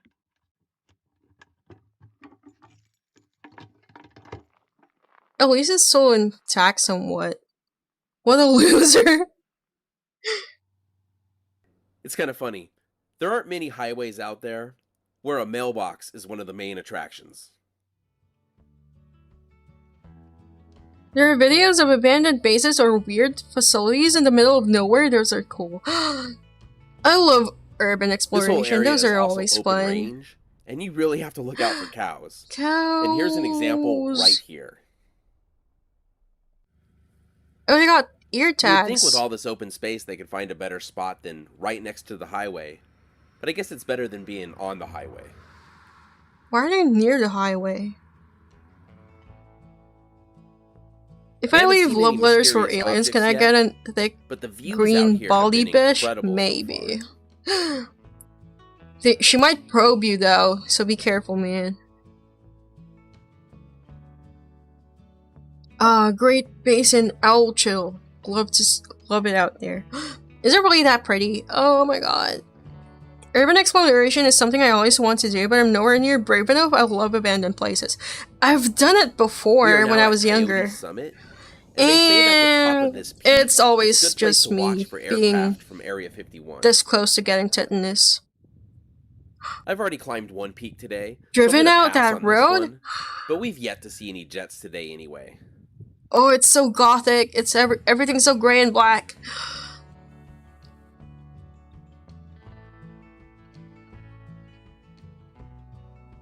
Oh, just driving feels nice. I don't know. I don't get people who hate driving would hate this. The small town of Rachel is now coming up. But we're gonna take a slight detour. Urban exploring is always just homeless people shitting. Yeah. It's just trying to gamble between seeing a homeless guy who either is too hungry to fight you or does drugs. So-called back gate to Area 51. Or get tetanus from stepping on rusty things. Or getting Area 51 is probably the best known radiation poisoning from location in the world. Irradiated there are always things. rumors of flying saucers, government secrets, and advanced military weapons. Where's the yellow gate? Well, Where's the yellow gate? Military is he going there? True. Oh, he's at the Black Gate Road. Oh. Hidden within the I don't think he vast goes expanse there. of the Oh, he Nevada does, Test I and think, Training somewhere Range, here. This facility has been the Everything center is so goth, but the sky is so beautifully blue. I know! It's such a good combo. As we can get, and there's really not a lot to see here. It's kind of funny though, we've seen a number of cars come by, and there were cars here when we first got here. So it's become somewhat of a tourist attraction, even though there's really nothing to see here. But anyways, let's head back to the main highway and continue on this road trip before someone comes and takes us away.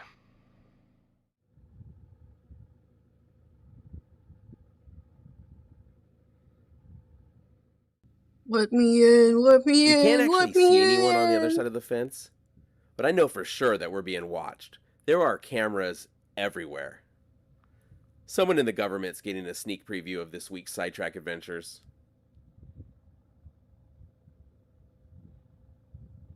I want to see the yays. I demand entry. Yes. What's that? Oh, drones. No drones allowed. Photography of these. Aww. Well, we haven't seen any aliens or secret aircraft yet, but at least heading back to the highway, we've come across this herd of antelope. Ooh. Hey, that cloud looks like an alien ship.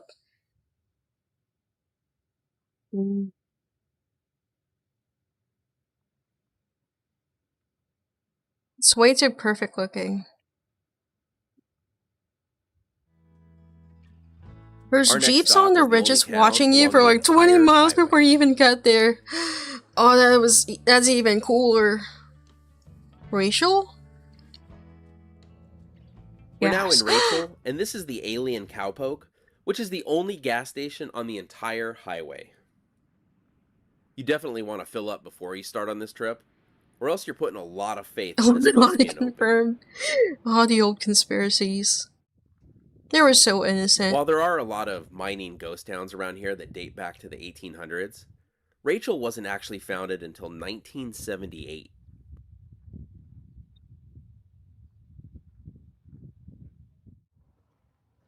Oh, the Alien the Cowpoke bus. also has a few interesting things to take pictures of. Is it is it still the same? Bus, Oopsie.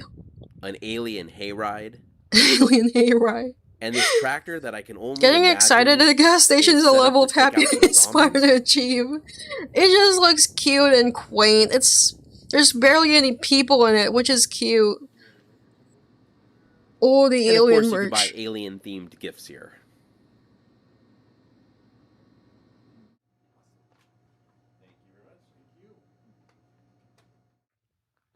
Cowpoke. Alien cowpoke.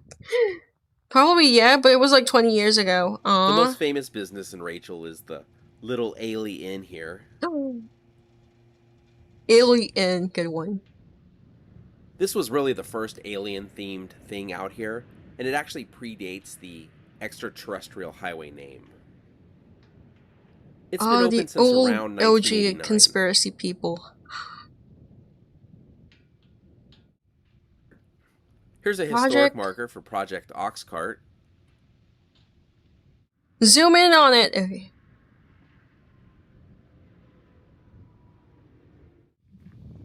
This monument was put here in 1996 by the producers of the movie Independence Day.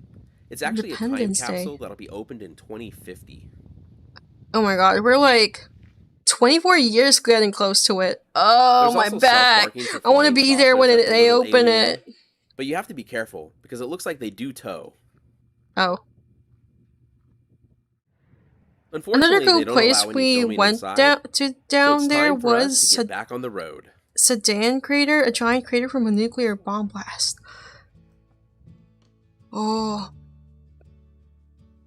Nuclear related things are also cool to look at. I've segued to Western bullshit instead of the English language again. This is why I can't do yaps. Topic yaps. The McFarthest Point. I think when you're in the middle of nowhere like this, you're almost required to stand in the middle of the road and take a picture of yourself. Warm Springs? I want to see Warm Springs. Oh, Twin Springs. Though this does dry up from time to time. Smile. Being one of the only water sources around, I was hoping we'd see some animals here, but it looks like it's just us right now. Based on the patties all over the ground, you could tell this is pretty popular with the cows, though.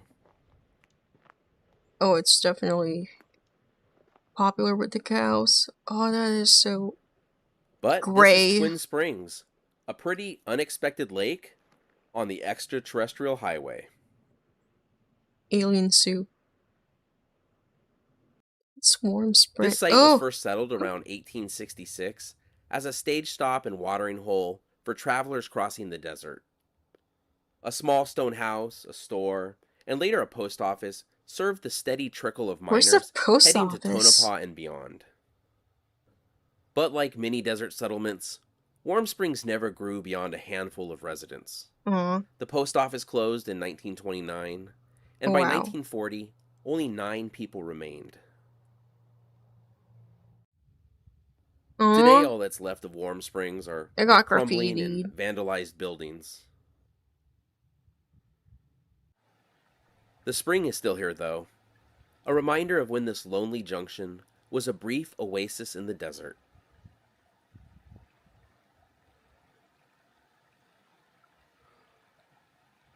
Well, we made it to the end of the road without getting abducted. Wait. There's something similar. Route 66. Oh, yes. Is it pretty or is it also cringe? Abandoned since 24. Recently abandoned? Video, what? We're gonna explore abandoned places along Route 66 in 8 states. It's what do you mean boring? It's so aesthetic. I'm having very autistic thoughts about all the things that could be done with a place like this. Me too, holy shit. Every time I see a place like this, it's like, there's potential. You could still keep the aesthetics of that place. Why? Oh, this one's way sadder. Apparently it's been abandoned in like 2014. That's too recent. Why is it boring as fuck boomer lore? It's so pretty. One of these spots are not easy to reach. Well, used to be. All of them can be photographed from public spots. There is so much joy in cruising this amazing highway, and I hope this video will add some value to your next trip. Route 99 is the true old GigaChat. It's the true GigaChat old road. Due to traffic and safety concerns. Arizona and New Mexico were my favorite, but we'll start in California, which only has a handful of spots, but the journey through the desert was priceless. So let's begin.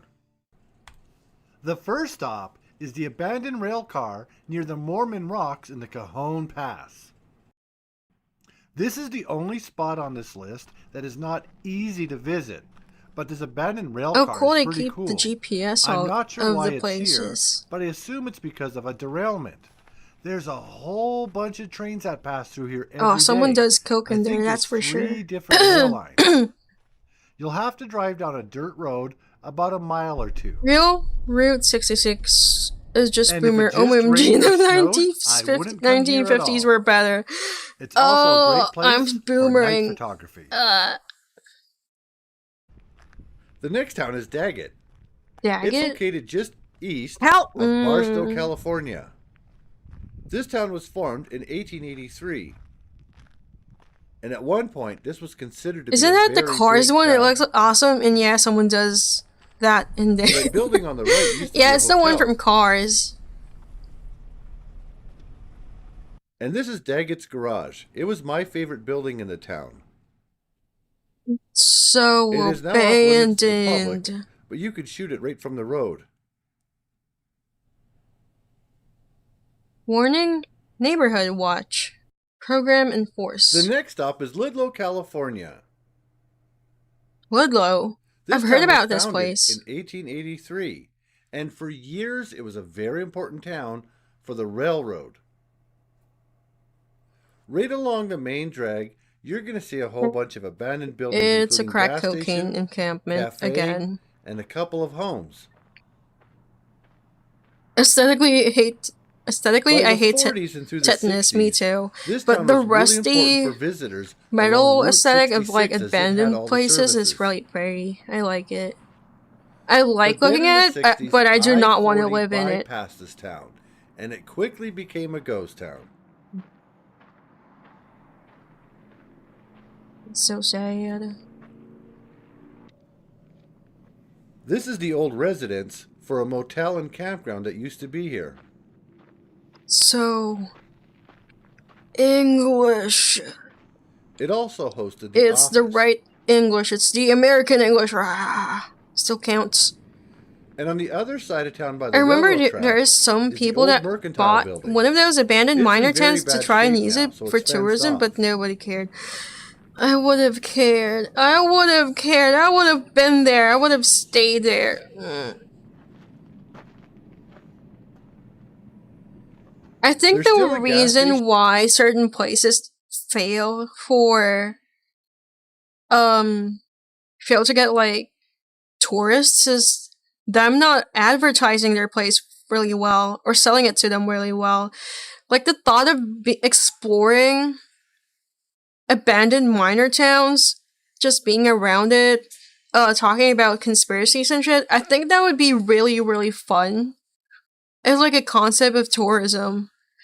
But they never sell it in a fun way towards other people. You're in the middle of nowhere, it's kind of a bad idea. It's even more fun. Less populated. You can rent out, like, RVs and camp out in those places, and then get mugged by crack cocaine people, I guess. The Fent zombies. Reasonable, I often see places with metal plates, but with, like, a rusted finish. I don't know how they do it, but it's awesome. I like it. It's so cool. As much as I love the pretty garden aesthetic, there's something about abandoned metal-y aesthetic that I dig. People prefer commodity lol. They like their fake haunted places next to McDonald's. Annoying. I think if they sell cheaper food in certain places instead of like price gouging tourists, maybe they would be more popular. But I noticed that every single time there's like a tourist area, they try to price gouge every single thing from like water, food, parking is one of those. It's annoying. They really need to learn that they have to make things cheaper and money will just keep flowing in.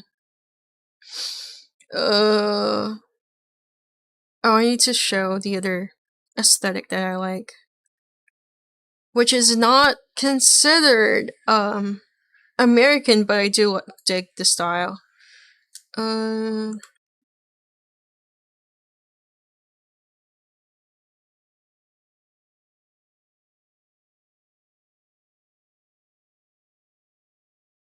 Perfect.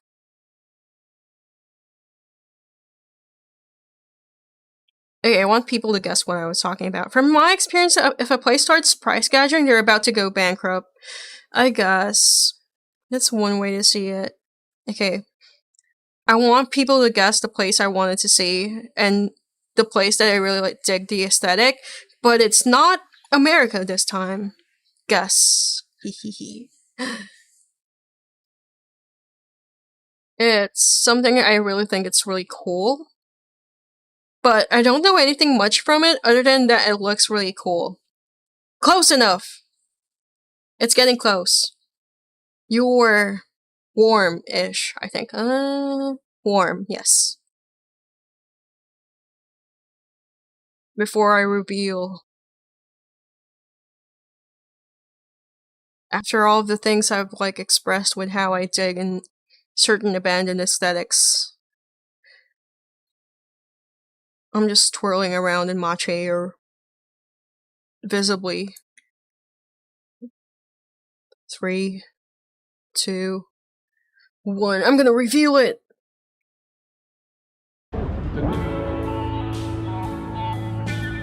Brutal architecture? Close enough. France? Nah. Some medical kit with us, in case.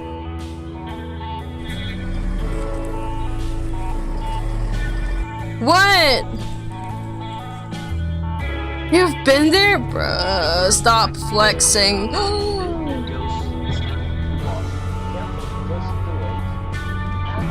Shame, this place is based. What do you mean it's wrecked by? Oh yeah, I forgot. Is it really gone? When was this? 6 years ago. Every single place I like gets nuked. I hate it. I guess from the Soviet Union, but shot my comment. No. YouTube, no. The abandoned market. Oh, that's so cool. I love hearing stories from retards who try and sneak in little trinkets from their Chernobyl tour and dying from radiation poisoning.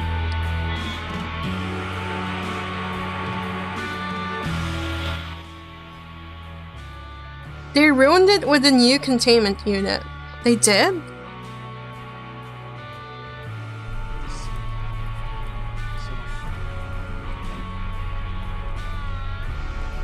Oh, they got checkpoints. Duga. 1. Oh, they like encased it, right? Something like that?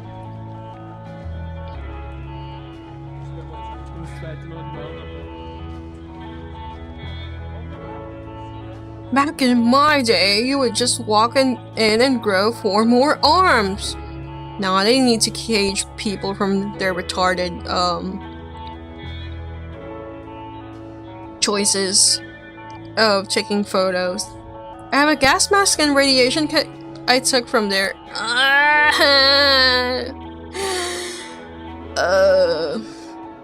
I wish I could still go there. I wish they would stop the war for selfish reasons. Did you watch the kerosene guys they used to sneak in the Chernobyl thing all the time? The owner of the channel got arrested in Japan months ago for getting inside the Hiroshima zone. Oh, they're autistic about power plant stuff. That's fun. I should look into them. I think I've seen them before, but I've never like looked into it deeper. The power plant. You're tempting everyone in here to try and take your skin.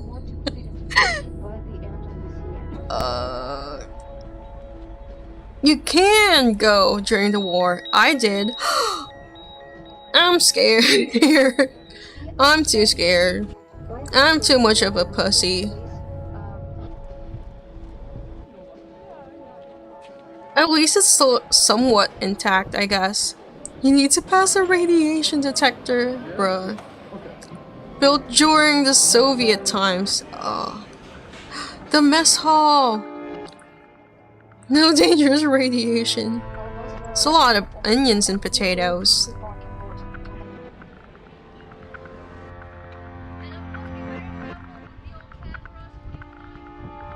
Like water pond. I'm sure the fish have 3 eyes. Why are people throwing rocks? They made a video getting inside a zone with a car. They left their car in their car there as a joke and ran away. Holy crap. They're dedicated to their bit. Oh, the beeps are going insane.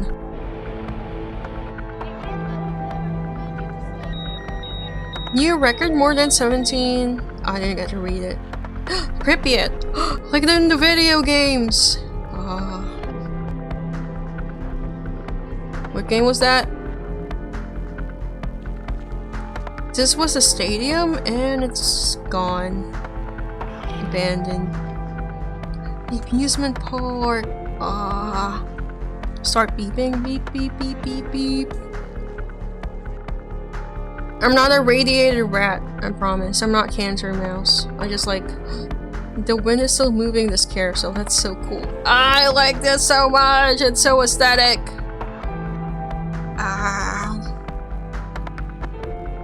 Shooting range. Oh dear! I am not going in there. I'm too scared. Or touching that thing. Or anything for that matter. I'm too scared! The attractions! Man. Holy painting. Pripyat's main square. It's really, you should totally cause a nuclear explosion. Please no, I don't want to be nuclear exploded. A looted supermarket. Oh, he had supermarket. Oh yeah, I forgot. Restaurant closed, duh.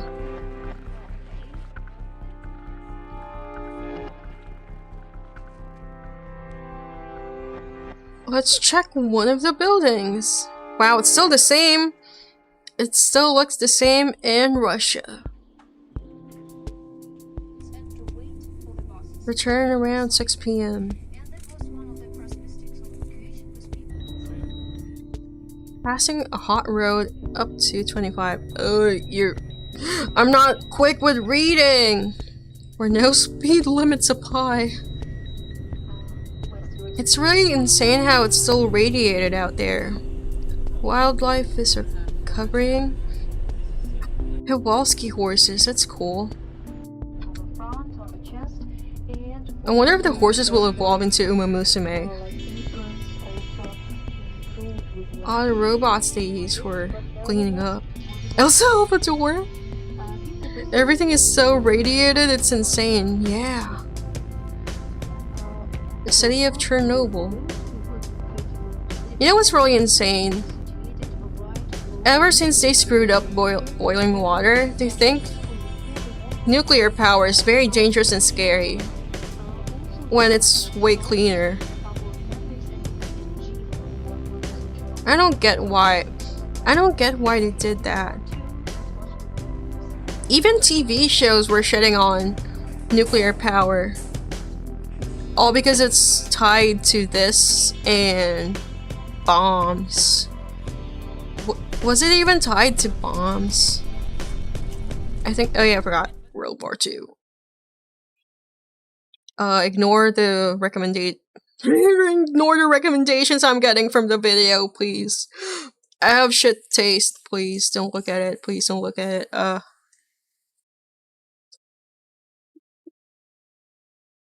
They want to build a tunnel. It's not like that. They fucked up boiling water. I have never seen someone put it like that, and it's 100% correct. And that's what everyone's saying, though. It is true. That's what everyone says. I was behind in stream. Oops. Don't worry, it's cool. Oh, you were talking about languages when you were in the video paused. Don't worry, it's cool. We're at the part of... We stopped talking about English language and went to tourist sites instead.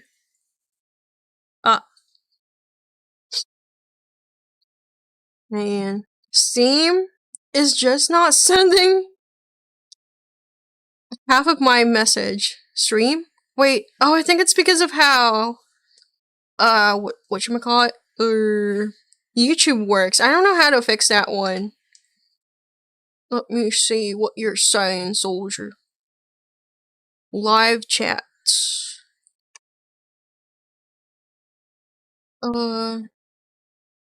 It's going to be radiated for about 2,400 years. That's insane. There's like no way of like clearing radiation like that too. Yeah, YouTube does the thing with like filtering words or phrases, and they see it as spam for some reason. I kind of get it, and at the same time, it's really annoying to deal with. And I don't think they'll ever change their thoughts on radiation, I guess. Or like in nuclear power, I guess. What stupid idea. I was gonna ask people if they want to see a Minecraft mod about building nuclear power plants. But I realized that might be too difficult for my stupid rat brain. And I usually rely on friends to build things for me. Radiation is blue. It's not green. Kylie Hill? Did you see him? Who's Kylie Hill? I need to look it up. Kyle Hill. Destroy and create new age, yes! Greg Tech! I've never seen him. And his first thing is... Space data centers are dumb. Wait, they're trying to do space data centers? What? Greg Tech. Ah! My trigger word, Greg Tech. My brain, my soul. Let me give you the song of my people.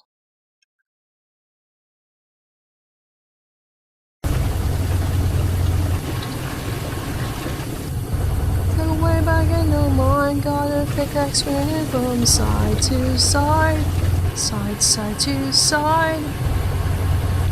Have this Greg Tech machines calm you down. This video has been looped for 2 hours, or about the amount of time that it takes to smelt down 12 ingots of steel. I hate this mod pack so much.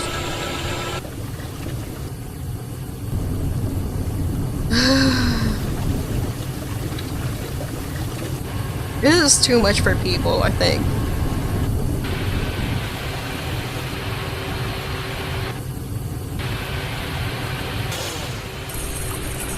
I think no one was repairing something in there.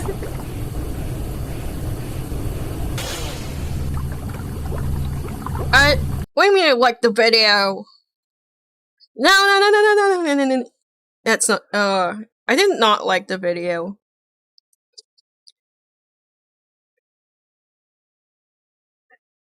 I didn't like the video, I swear. Let's see, Kylie Hill. Okay, nerds. Explain to me data centers in space. Exposed? No, I'm not exposed. I'm not exposed. Kyle Hill, Chernobyl. It's for cooling. Vicky the Sticky? I'm not Sticky or Vicky or Icky. The elephant's foot. Oh yeah, I remember him talking about the elephant's foot. The South America's nuclear tragedy. Is this about America testing out their nukes? What actually happened at Chernobyl? I'm not Vicky. I'm not Seki. I mixed it up. Ah.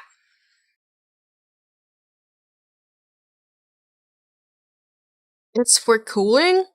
Wouldn't it be still dangerous because it's in space or something? Doesn't the sun get hot at some point where it messes with technology and the... I'm not the spy. Wait, you're a nerd. Explain to me data centers and space. But I want to look at the elephant's foot. The sun isn't real. No, the sun is real, and I try to talk to her every now and then. She streams video games. What do you mean she's not real? The sun is real. I don't like saying is real because it sounds like I'm saying Israel. It's hard for heat to conduct in space, which is probably why they're doing that. But doesn't that, like, the sun shed out little sun babies to make this, spots in, like, the Earth's orbit hot or some shit like that? Sun is real. Well, if it isn't the computer mouse, am I a computer mouse or am I a computer rat? No? Then why do people freak out whenever there's like a solar flare? I don't get it. Why are people freaking out about solar flares when it's not even that big of a deal then? It would like messing with technology or signals or whatever.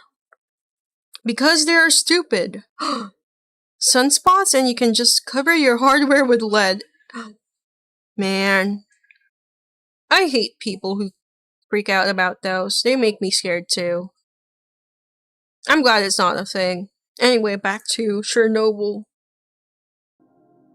200 seconds. 200 seconds for next to your it would lead tanning. to a relatively quick death, which is better than many alternatives. Spend just 30 seconds near it, and dizziness and fatigue would find you a week later. 2 minutes of exposure, and your cells would soon begin to hemorrhage. 4 minutes, vomiting, diarrhea, fever. 200 seconds in its presence, and you would have just days to live.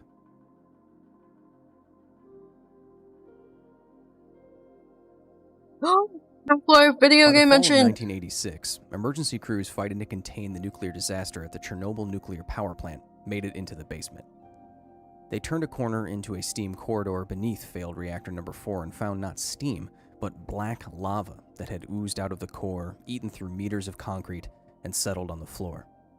The largest and most famous formation in the corridor was a 2-ton wrinkled mass that their radiation sensors firmly told them not to approach. With cameras pushed in from around a Gas corner, the workers mask. documented the dimly lit mass. Deal.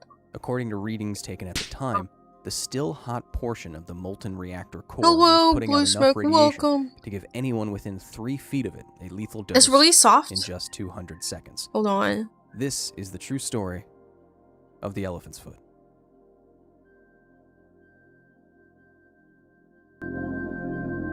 Here we go. During a routine test on April 26, 1986, reactor number 4 at the Chernobyl nuclear power plant experienced a power surge What would you born do of poor if reactor you were design John and human Chernobyl and error, all the which mutants are trying to triggered take an your emergency city? shutdown. I'd let him The take it. shutdown I did don't not know. work. Mutants are cool. The attempt to manage the surge in power and alarming increase in the core's My temperature brain is caused too an retarded even for larger this. power surge of 12,000%. Control rods that are used to manage core temperature were inserted too late. A gross safety violation, there weren't even enough control rods in the core to begin with. Their insertion into the increasingly hot core caused the rods themselves to crack and fracture, locking them in place. Heat and power output continued to rise until the water that was used to cool But the am I gonna entire bet now? reactor Watch began the water to to see where vaporize, he's from. generating She will never massive say. I will amounts of never pressure. say. The first explosion from the steam inside the reactor was large enough to send a 4 million pound lid of the reactor assembly through the roof of the building.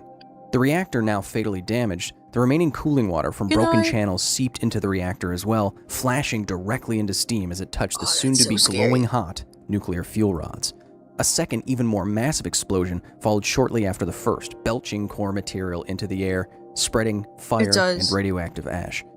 It is estimated that the fires that rage in Reactor 4 spread 400 times more radiation than the nuclear blast that wiped Hiroshima off the map. Over 160,000 square kilometers of Russia and Europe were eventually contaminated. Dang it. With a glowing heart no longer shielded by tons of steel and concrete, the core could no longer be cooled. It began to melt. When you hear about a nuclear reactor melting down, it's not simply illustrative language. Without proper cooling, radioactive materials used as fuel get hotter and hotter due to their close proximity Have I watched this series of Chernobyl? I've seen clips of it. I've been thinking about watching the HBO series of Chernobyl, but I've seen nerds get mad about it, so I'm not sure if I should look into it.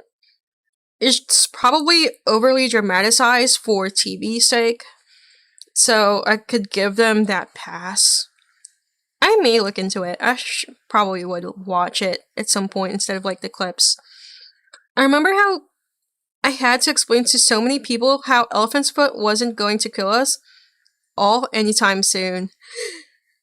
It's because of how the media made anything nuclear related very scary, to a point where you think it's very dangerous and people should not do it and abandon it anymore and abandon it now.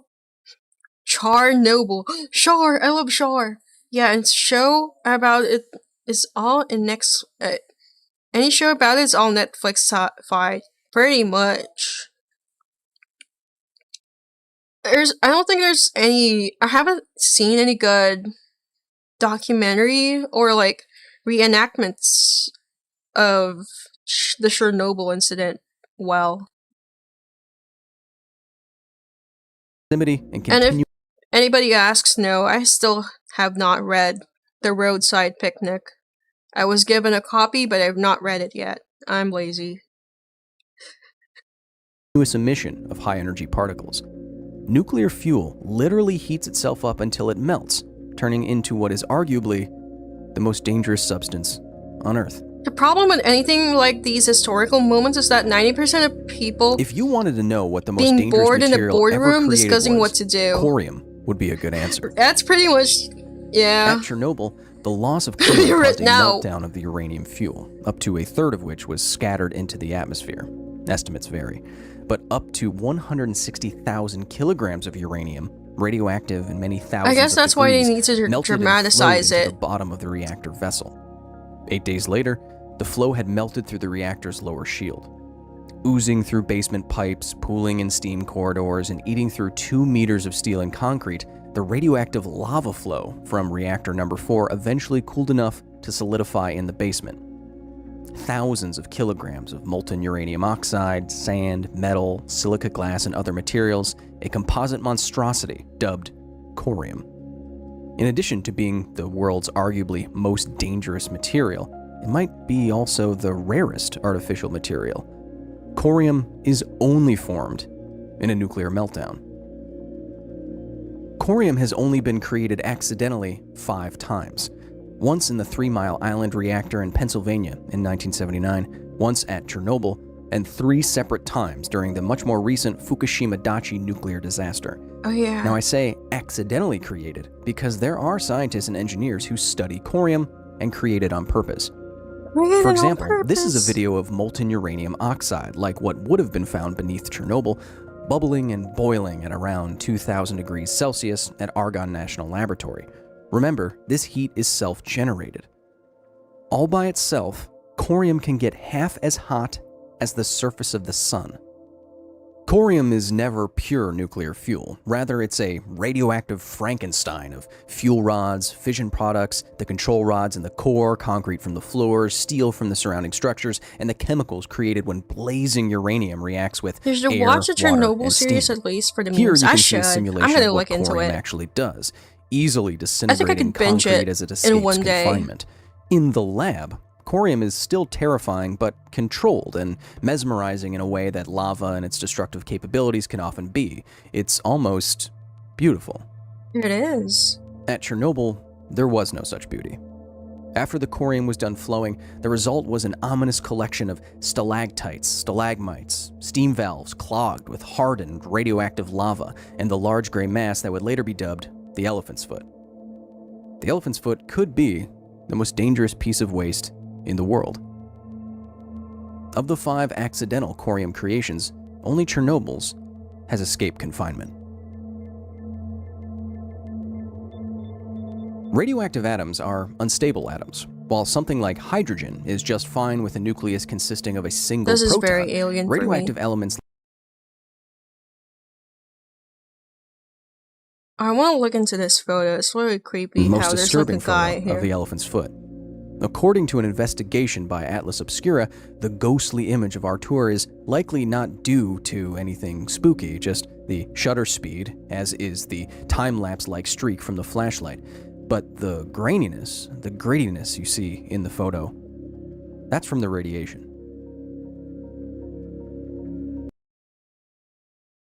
Rat watching movies. Sorry, upward rat movie night? I would. I just need to make time for it. But I think trying to set up a schedule for it is very difficult and need to be talked through it. Right now, it's just plans. Over time, the elephant's foot has decomposed. It has puffed dust while its surface cracked. But more than 30 years later, it is still quite dangerous. In 2001, levels were measured that would give you a lethal dose of radiation in under 60 minutes. Extrapolating from how radiation sources degrade over time, today that deadly limit is probably a few hours. And today, the elephant's foot, once nuclear lava eating through the corpse of Chernobyl, is still hotter than the surrounding air temperature and environment thanks to the radioactive heat pulsing inside of it. Born of human error, continually generating heat in the basement of a failed power plant, the elephant's foot is still melting into the base of Chernobyl, albeit very slowly. If it hits groundwater, scientists still worry that it could trigger another explosion like the one that killed the core and lifted 4 million pounds like it was a paperweight, or it could leach radioactive material into the water that nearby residents drink.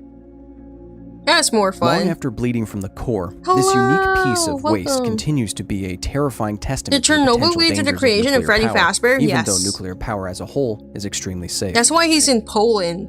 Until it is finally removed, if it ever is, the elephant's foot will be there for centuries, sitting in the dark basement of a concrete and steel sarcophagus, a symbol of one of humankind's most powerful tools gone wrong. What? You asked, I answered. Anyway, FNAF mentioned Freddy Fazbear. I still haven't played the newer games. I've only played like the mobile ports of the original Freddy, Five Nights at Freddy's. I've never gotten into that game much, other than it's a fun little horror game. That's it.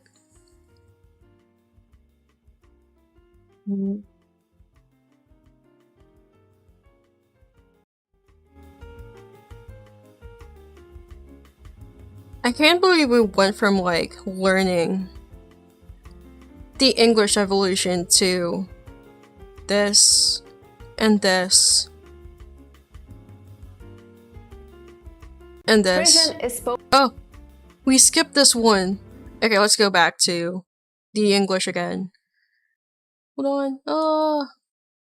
Close, close, close, close, close, close. There we go. Final. But language learning. What if she gives birth to Freddy Fazbear? Because if Freddy Fazbear gets out, he will kill us. I don't know if he'll kill all of us. Name your favorite fresh and bitches. This one. I don't know who she is, but I like her. Spoken across 2 countries, the Netherlands and Germany. It's actually not just one language, but 3 at least. West Frisian is spoken in the Friesland province of the Netherlands by around 330,000 people. It is a native. I have no clue why it's like tied to English still. Oh yeah, I forgot, it's the tree. Part of the tree. Another FNAF enjoyer is always good to see. I used to be super into it, and now it talks to me like the Green Goblin masks. It's just that, and probably because I'm older when I saw that game, and I thought, oh, it's a really neat concept of a video game, but it gets boring, I guess. Like the gameplay loop of it's boring. At least the guy who made like the series made it fun with the stories from what it looks. It's in the trees, Bickies. Learn your trees. Ugh. I'm trying. There's too many branches. There's too many branches. Okay. My brain is done learning. I'm too outlearned. I don't want to brain max anymore. I want to do something stupid. I want to do...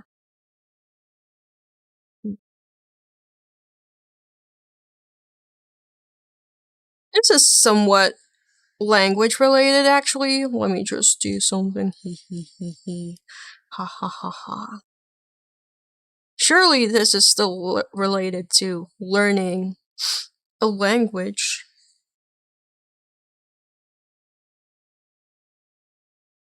You should do like 10 push-ups for fun. I don't want to, I'll get tired, man.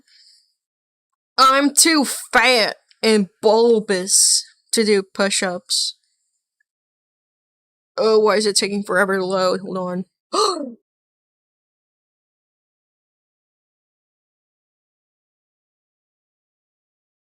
Do a line of coke for funsies. No! I will get goon maxing bots sell for you. No. No bots sell goon maxing. I wonder how the subtitles will see that when I pronounce it in a stupid way. I can't pronounce it right.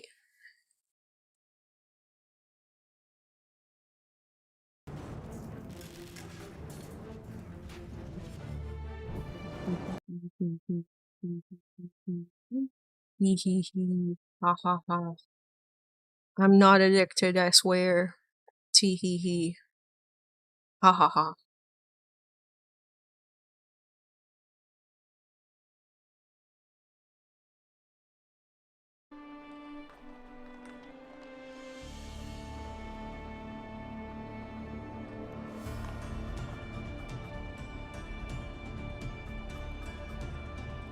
He asked for 10 push-ups. I need to get in shape, so let's go. You do the push-ups. I don't want to do no push-ups. Hold on.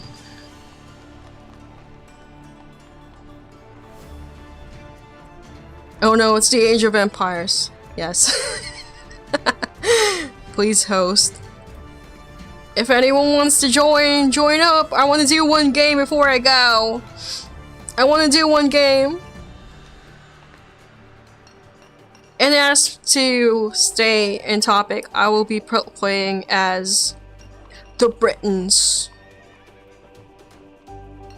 And yes, this is my favorite profile icon. I will never change it, of course.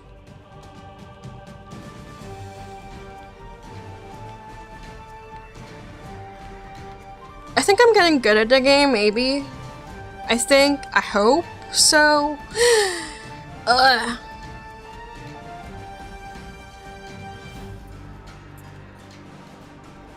Doubt it though. I'm still really slow. And trying to get to Castle Age by within 20 minutes.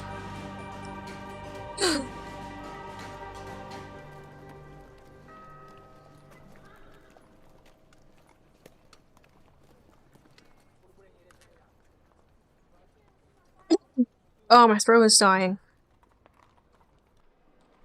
Oh, I'm too lazy to reach for my water bottle.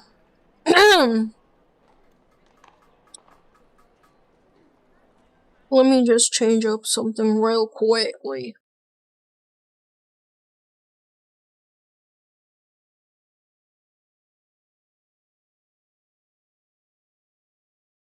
There we go.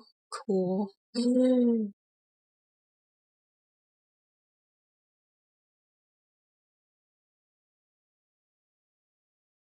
Let's do this.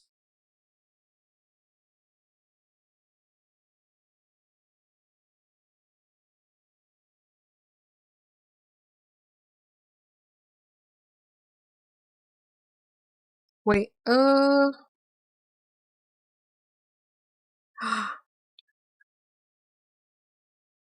and yes. There we go. Dude. It's so... I don't know why.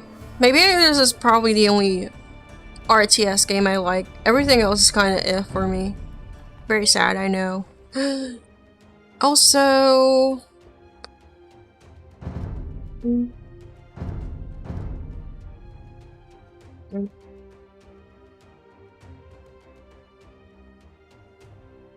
Difficulty hard. I'm gonna yell at people. Y'all wanna join? If you have the game, join up. If you don't, it's fine. I just want to play quickly before I go. I don't think anybody wants to join. This is very sad. This is very fun, I think. The game is very fun. You forgot to set your color and number. You might get your favorite thingy stolen. Also, let me just see.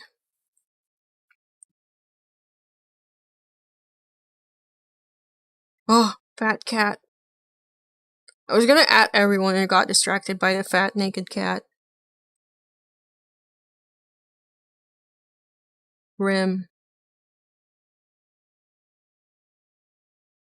We could start if you want. Hold on. Let me just I screwed up. I screwed up. Let's go. Can I grab a drink of water? Why don't we wait there?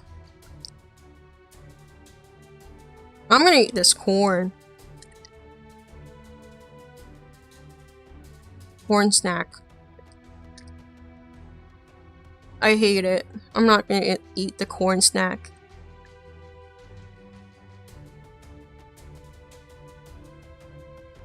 I'm gonna watch thing.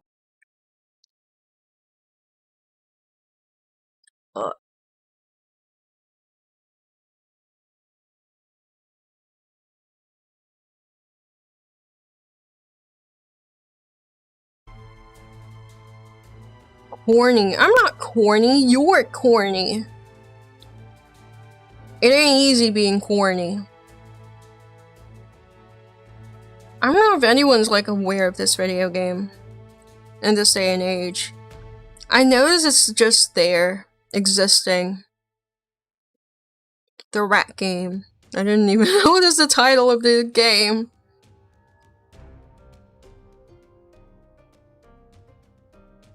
Starting. Wait, you're Bulgarian? Bruh. Bruh.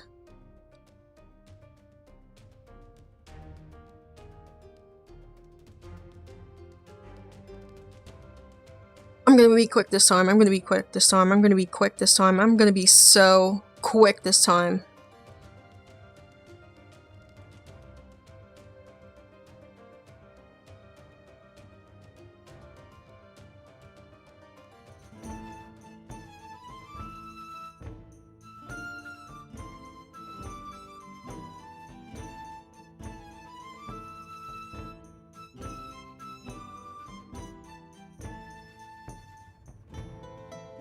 Yay, Bolden, Greeting, Bolden, Mandatum, Bolden.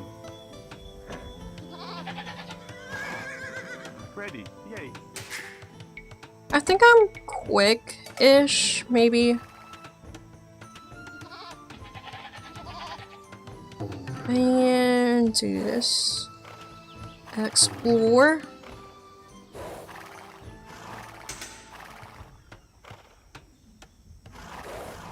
Greeting, Bolden. Ah. Yay, gather. Fuck. Here we go. Oh, where's the... Oh, there he is. Cool. Isn't me is the map way bigger than it usually is? For this many. Or maybe I'm just tripping. Or... one game of Age of Empires versus 100 push-up, who would win? Age of Empires. Easy. Oh, that's cool. It's so fun. If it's so large. Oh. Correct, Willem. Correct. It's Willem. Yay. He's speaking Old English. Chopper. Chopper. Everything has an R and us at the end. And I'll keep spamming villagers. Hi, hello, welcome. We're playing Age of Empires because I'm done with yapping. Anyway, do you like this game? It's really fun. I like this game. I'm really not that good at the game, but it's my favorite brain rot game. Oh, Gatherer. Oh, they stopped producing.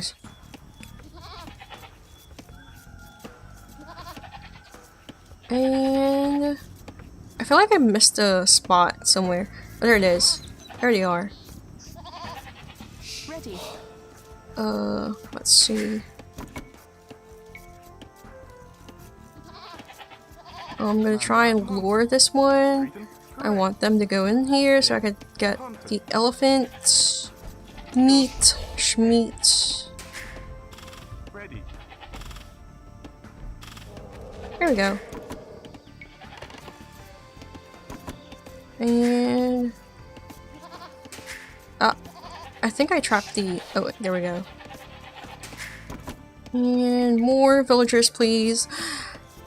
The one thing I keep forgetting when playing this game, because I'm still new-ish, is that I need to keep making villagers, but I get worried about running out of food for certain things. But I need to remember I also need food to keep production up, but it will have brain. Oh, where is my stupid? Oh, there he is. Okay, cool. He's still exploring. And I want him to return. Mandatum. Mandatum. Gatherer. Yay. Okay, I'm gonna try and lure this elephant next. And I want them to start coming in. Hunter. Afterwards. Correctus. And yay! Okay, cool. Ready. Hunter. Exit. There we go, cool.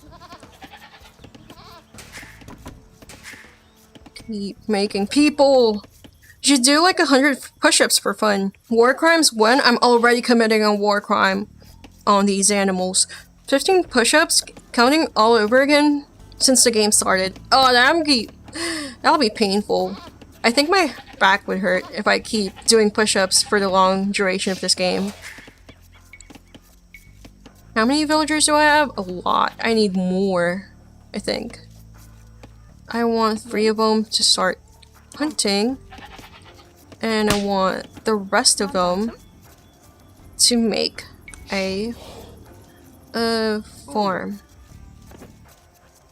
There we go. Keep making peoples. Oh yeah, I forgot. You could do exclamation point redeems. I don't know if it still works. I can type cheese with exclamation point and then it will work.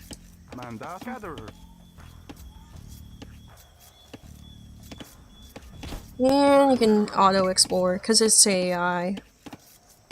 Yay. Yay. Go here. No, wait, go here.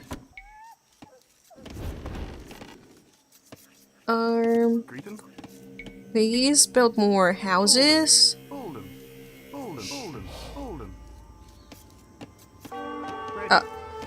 Gatherer.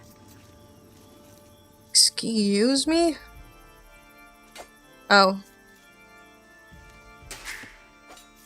Ready. Please attack this weirdo. Thank you. Please make this. More people, please. Thank you. Up. Please keep building. Thank you. Please build this here. Yeah. There we go. I'm built like a gentle breeze, a fragile twig. This is going to be painful, but I'm sticking to the bit because it's hilarious. I hope you don't get too tired from doing this, please. I don't think I could do it in real life. Not gonna lie. Go, woman, go, good woman. Okay, back to mining. Dig. Correct, woman, dig. And oh yeah, I forgot I can do this now. And Mandatum. Please go here. Actually, just... yeah, go here. So far, so good. Thankfully, I'm not struggling. Never mind, my economy is ass. Look at my score, it's low. Oh, I want you to farm. Yay. Gather. Ready, Bulden. Go. Ready. Please. Chop.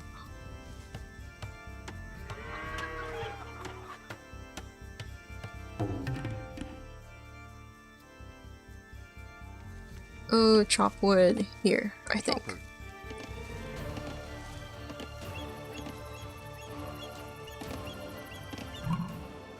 Wow, I'm so food pilled right now.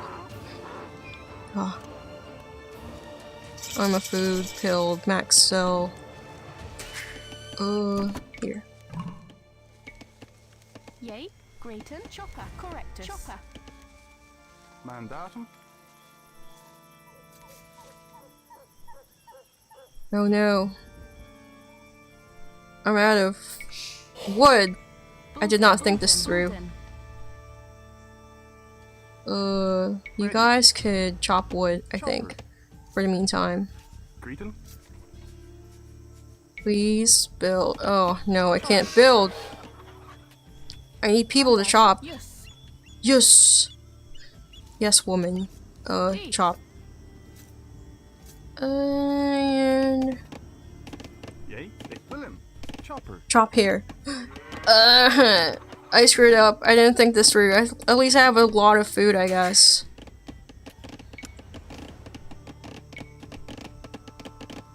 30 push-ups, and I'm sticking to my wrists, so I'm not holding finish.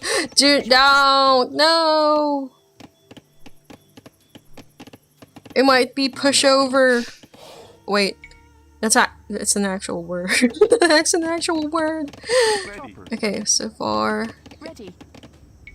Please build a market, because I need gold. Thank you. Go back to chopping. Yay. Are we out of animals to hunt? I guess so. Huh. I mean, might as well. Go here. I'm so woodless. I'm so woodless. I'm somewhat doing well. Excuse me? A Komodo dragon.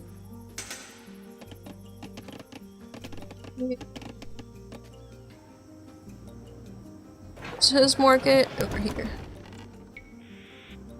And I think order castle age, fuck.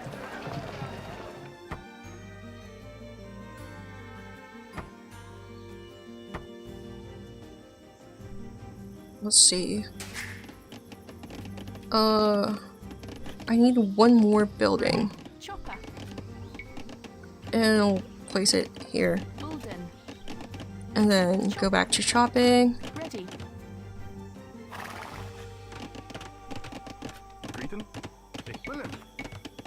Please. Actually.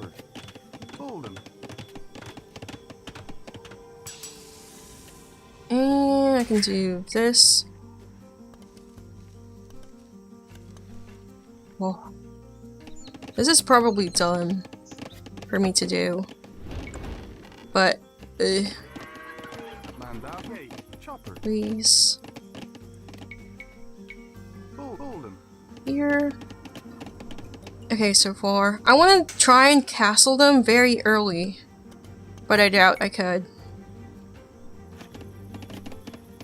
I'm immediately broke again.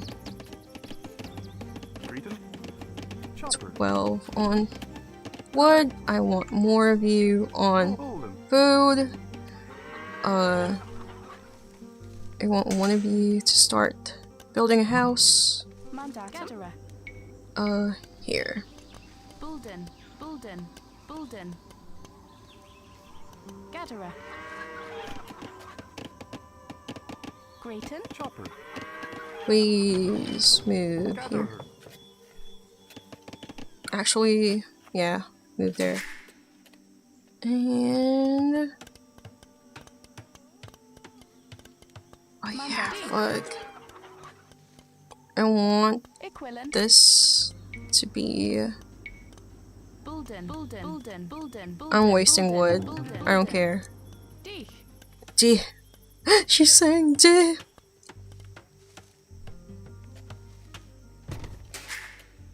Okay.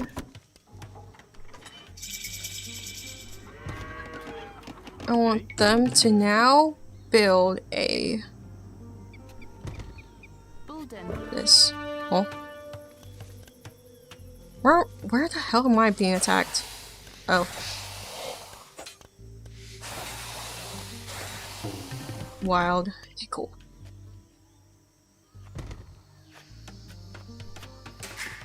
This.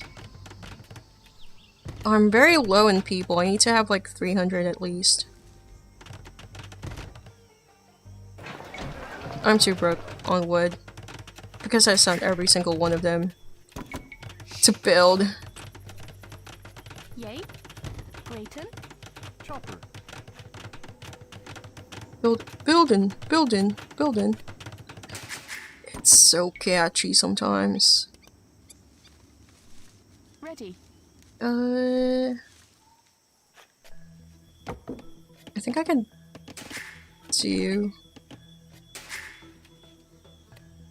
castle somewhere already and be evil, perhaps. Okay. D. Oh, I hate the way they say dig. Okay. Ready. I think I will be going towards blue and be annoying. Correct.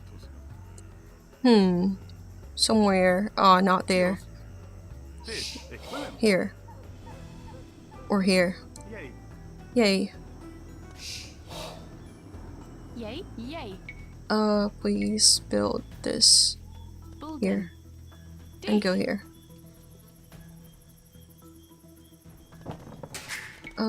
Keep making people.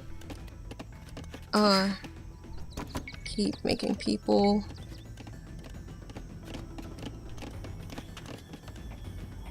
And probably upgrade this.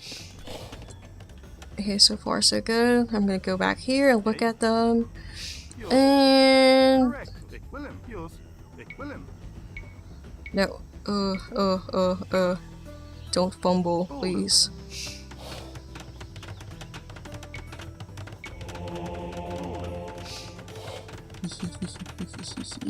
Ha ha ha ha ha ha.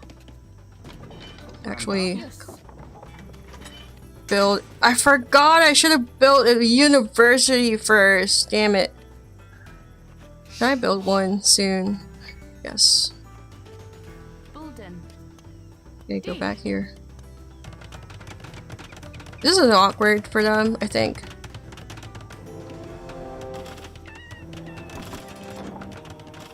And a few RATards.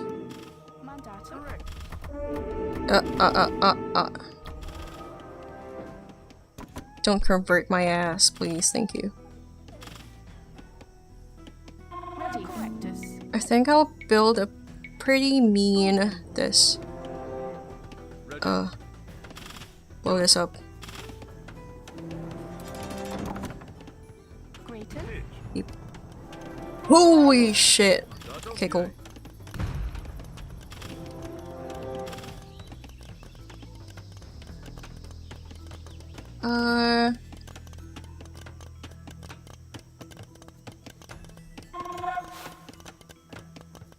Yay. Equivalent. Yay. D. Continue digging, thank you. Grayton. Dig this. X. Murder holes. Oh, please. Dig this instead. Thank you. Upgrade this. I think I'm doing fine so far.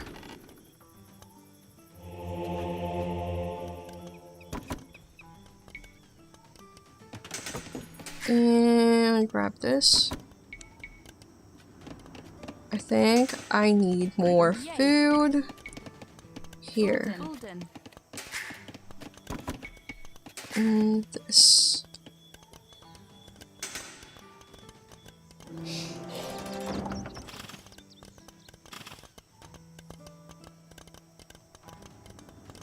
Ready. Yay, yay. Bulden, Bulden, Bulden.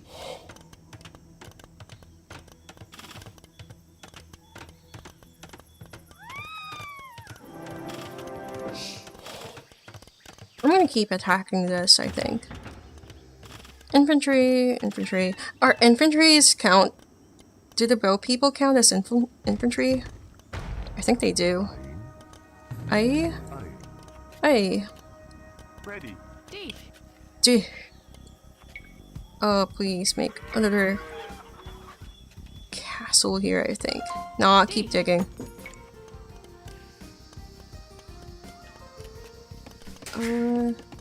Keep chopping wood, please. Hello? Oh, my stupid... Whatever.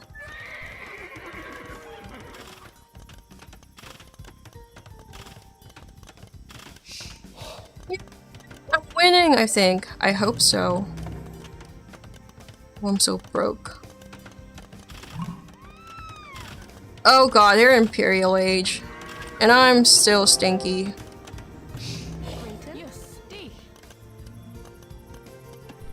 I need more food. Ready. Correctus. Bulden. Chopper. Bulden. Why? Nope. There we go.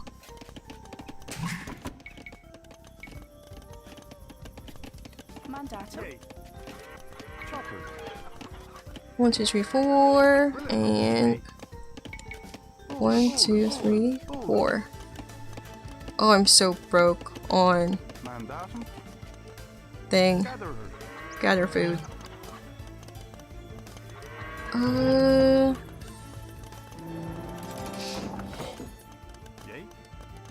Please dig their gold here as well. I'm just gonna be annoying as hell.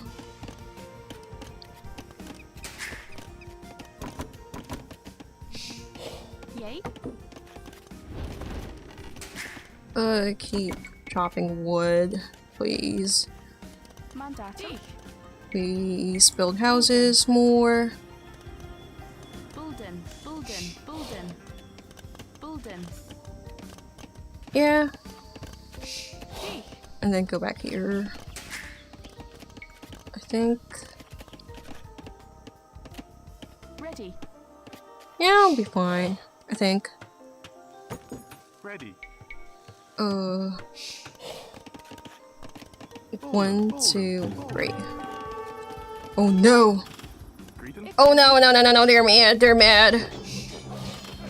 They already resigned? Oh, get in there, please.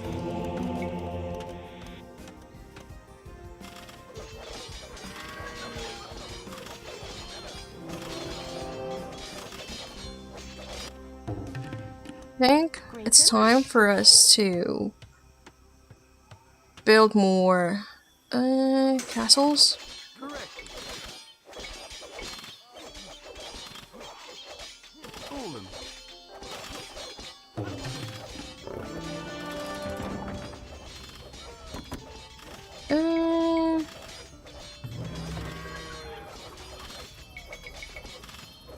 Here. I think I'll be fine. I think I'll be fine. I think I'll be fine. Ready. Equilin, chopper. Bulden. I think I'll be fine so far.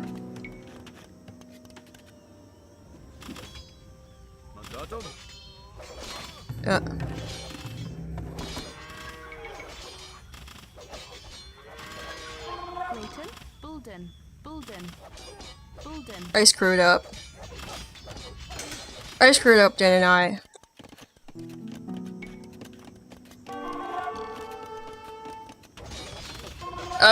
No! Can I keep building? Nope.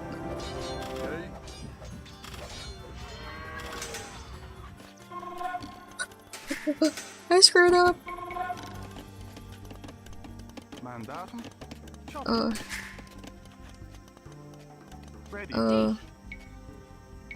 I screwed up.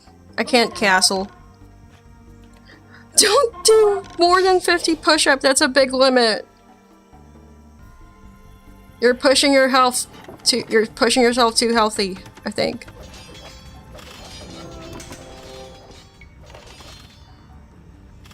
Oh, they're mad. At least I have a hole there now. Yes. Yay. Yes. Equivalent. Yay. Oh, it's so over. Correctus. Yay. Yes. Equivalent. Yay. Correctus.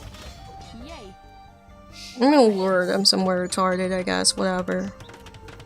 I screwed up. That's on me.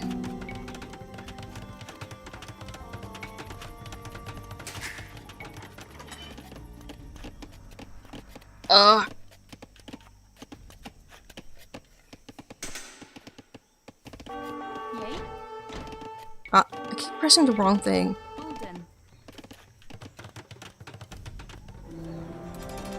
And go back to this. Keep making people, I think. Please make more houses.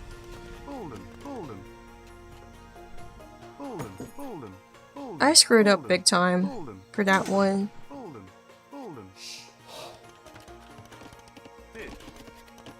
Overworking your body is a thing. It is, so yes, please do not.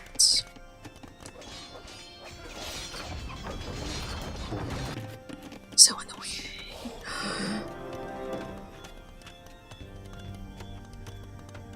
Yeoman? What archers and skirmishers +1 range. Cool. Yeah, we most definitely need more people for this.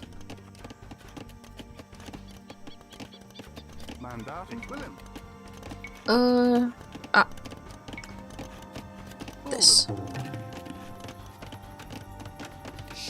Yay. Chopper. I built the wrong thing, damn it. I still haven't done shortcuts well. Brain.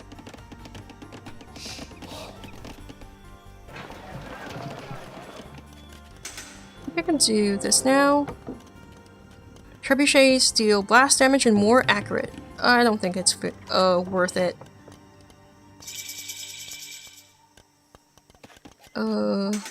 Please build more. This. Bulden. Ah, I'm out of wood again. This. Mandatum. Dig here. It's hard to get my arms up to right today. I will just immediately faint. Just use your phone and type with your thumbs.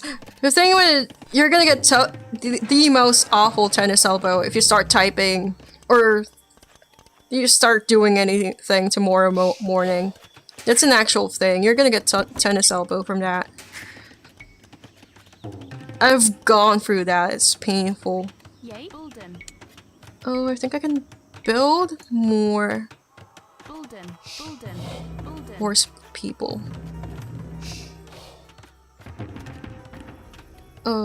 Crap. Here we go. Hey, you're dude. I think I need more houses somewhere. Okay, more houses back here, I think. Bolden.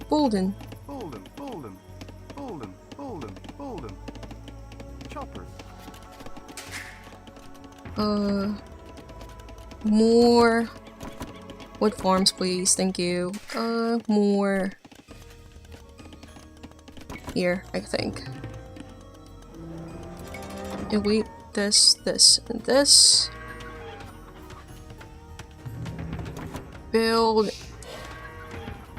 Our milita is good. Our milita is that good. Let me just build these out here. So they're like ready or whatever. And they're like extra walls.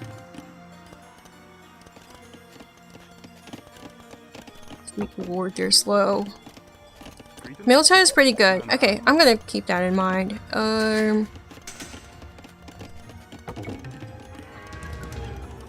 The British suck at chopping wood really quickly. Thank you for the follow! Lila Hovarth, welcome. Oh, subscribing, welcome. I'm playing Age of Empires. It's one of the things I got really into this year, unfortunately. Unfortunately. Let me just do this. I need food. Big food. And these guys too. Build more. Sieges, I think. And longbowmen. Oh, I need more wood choppers. Ready.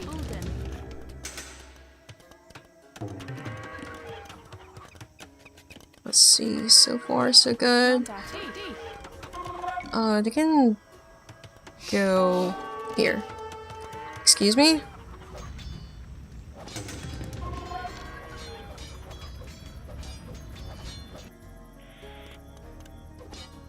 Oh, there's one dude over there. Oh no! Him. Yes.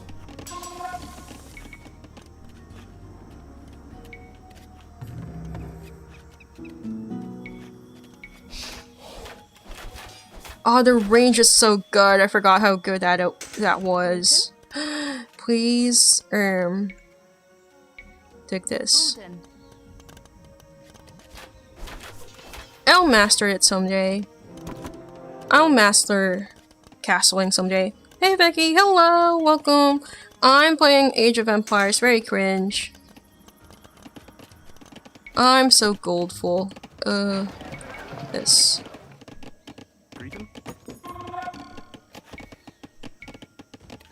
Mandatum, red chopper.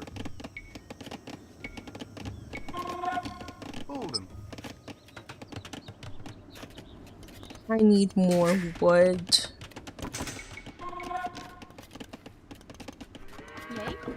Yay. Here. Oh, they're coming in! Shit. Get in. This is awkward.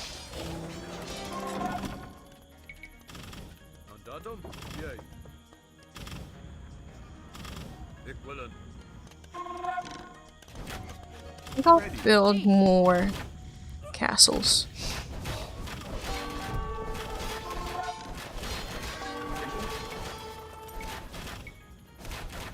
So I can build more people.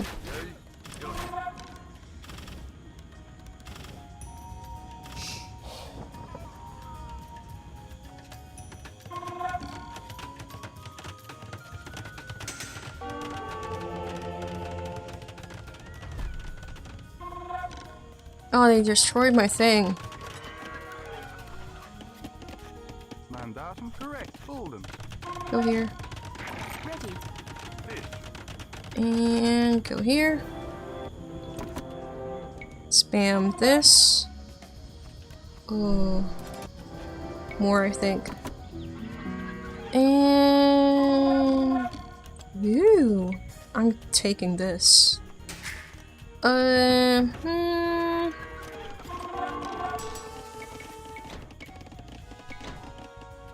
Are they back? Are they back or some shit? I heard an explosion, but I don't see it. Oh! Oh, oh, oh. Go outside. I see him, I see him. I see it, I see it. It was this? I saw their trebuchets, I saw it. Hold on, I'm gonna go there and see their good call on the tennis elbow thing I just googled and you saved me from morning exercises. You're welcome. That's one of the things I ended up experiencing at some point when I used to do certain workouts and sports. That's it? Bruh. Okay. Anyway. We can go here. Okay, so 4.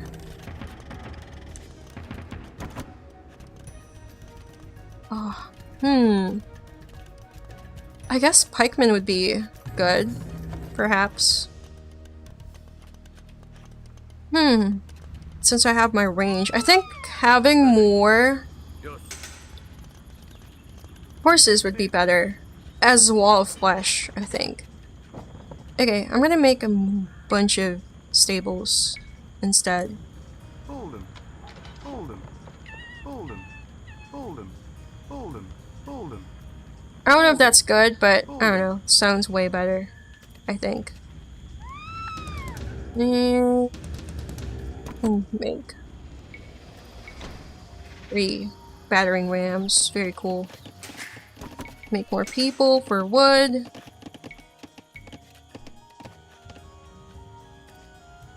Destroy their cops, slay their women, and impregnate their men! I'm gonna do it. They destroyed my castle. That's very annoying. At least I got to annoy them for a bit and took their stone.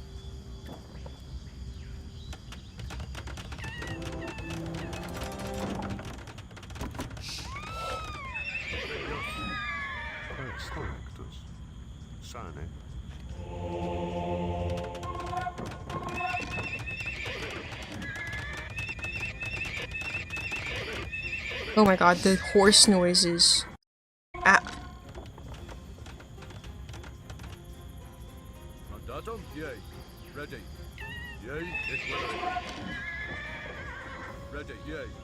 What time is it? I need to be quick. I need to be quick. Ugh. Horse. Horse. So many horses. Yes.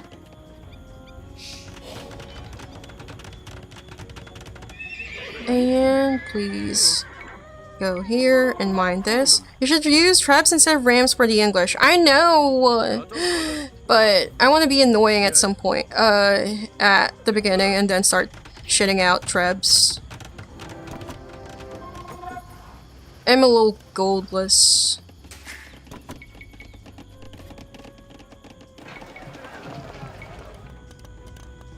Just mine this out real quick.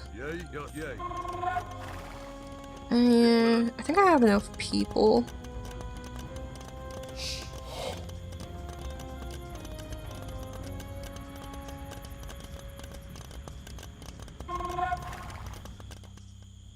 I just want them to march slowly towards here.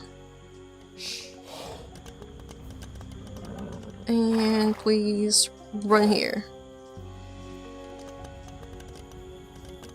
And follow back here. Hey, perfect! Kill it. Sounding. Hey.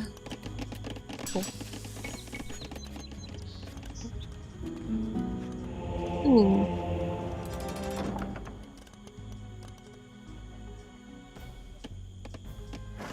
Slater men.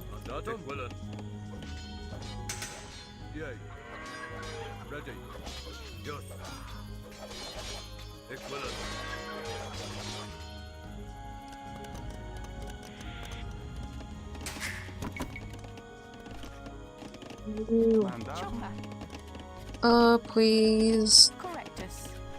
Make more farms. Yeah.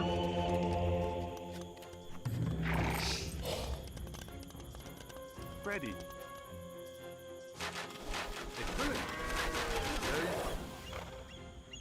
Oh. I know. Oh, their hole is still there. Okay, you can go through this. And you can go through. Never mind, there's 2 castles now, cringe.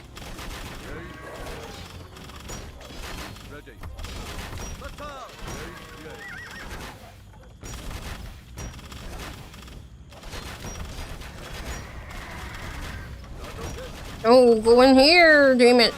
Yes, yes, yes.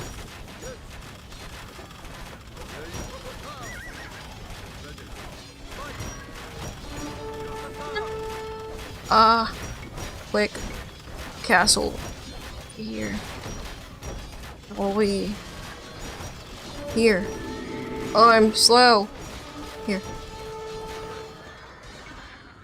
I'm not microwing! I'm not microwing! No! I screwed up. Retreat. I'm dumb. I think I need help. Because I need to go in a bit. I'm stupid. I'm so stupid. Go up here.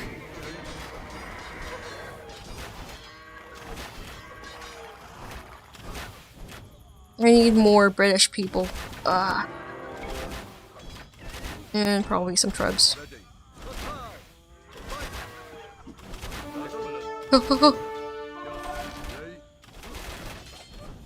Oh, that was weird.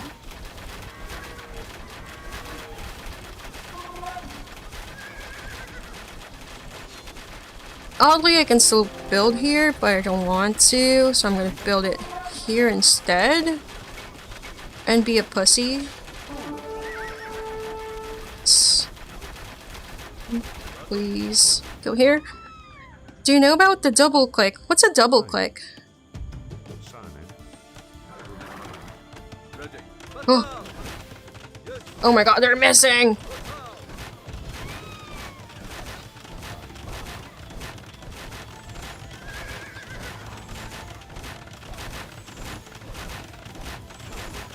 Wait, what's double click? What do you mean by double click? Oh.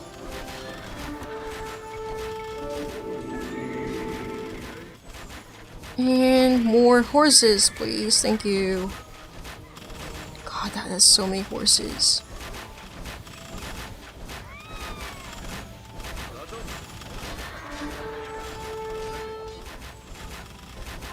Perfect. Let's destroy this one first.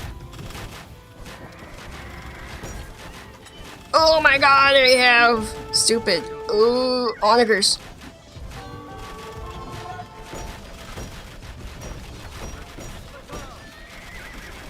Where are my horses? There we are. Holy crap, their trebs just deploy so quickly.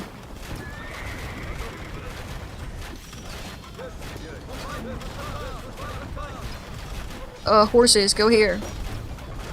You, go here. Whoa! Ah, no, no, no, no. Double click a unit? Oh, to select that type. Oh. I'm learning, I'm learning, I'm learning.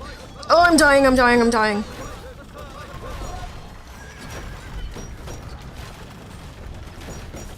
Oh. Oh. Please, please, please, please, please. Trebs.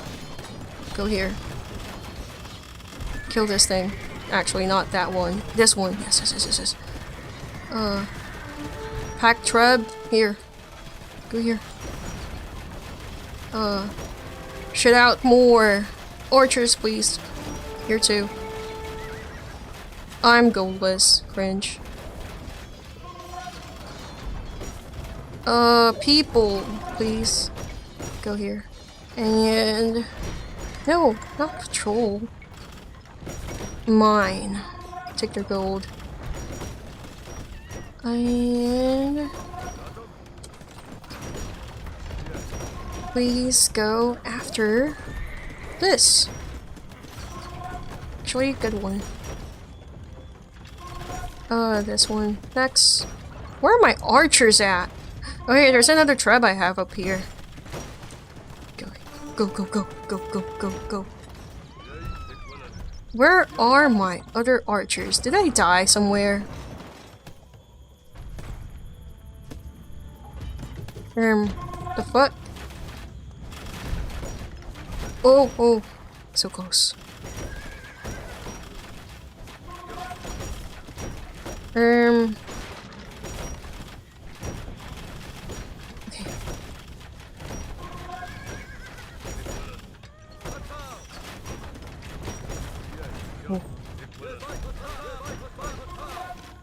Oh, please go after. Oh, that was quick. Oh, I still need to learn how to manage castling early, whatever. Units lost. GG. I'm still learning. I still can't do super. Oh my god, look at that economy. Grim. It's so grim. I still can't fight. I'm still not that bright enough to fight people. Oh well. At least I had fun yapping mindlessly today. And I got to segue to playing a video game. I have to go now. Thank you for tuning in. I'm glad some people had fun with me talking about dumb stuff. Good game, well that was a fun stream. Thank you. Thank you, thank you. I'm just gonna be rating someone. They're very cool. Please stay. Thank you for stream. Thank you for tuning in. I'll be... What? It was your chance to mug them. I tried, dude. It was sick? It was. Thank you, thank you. Let me just do this real quick.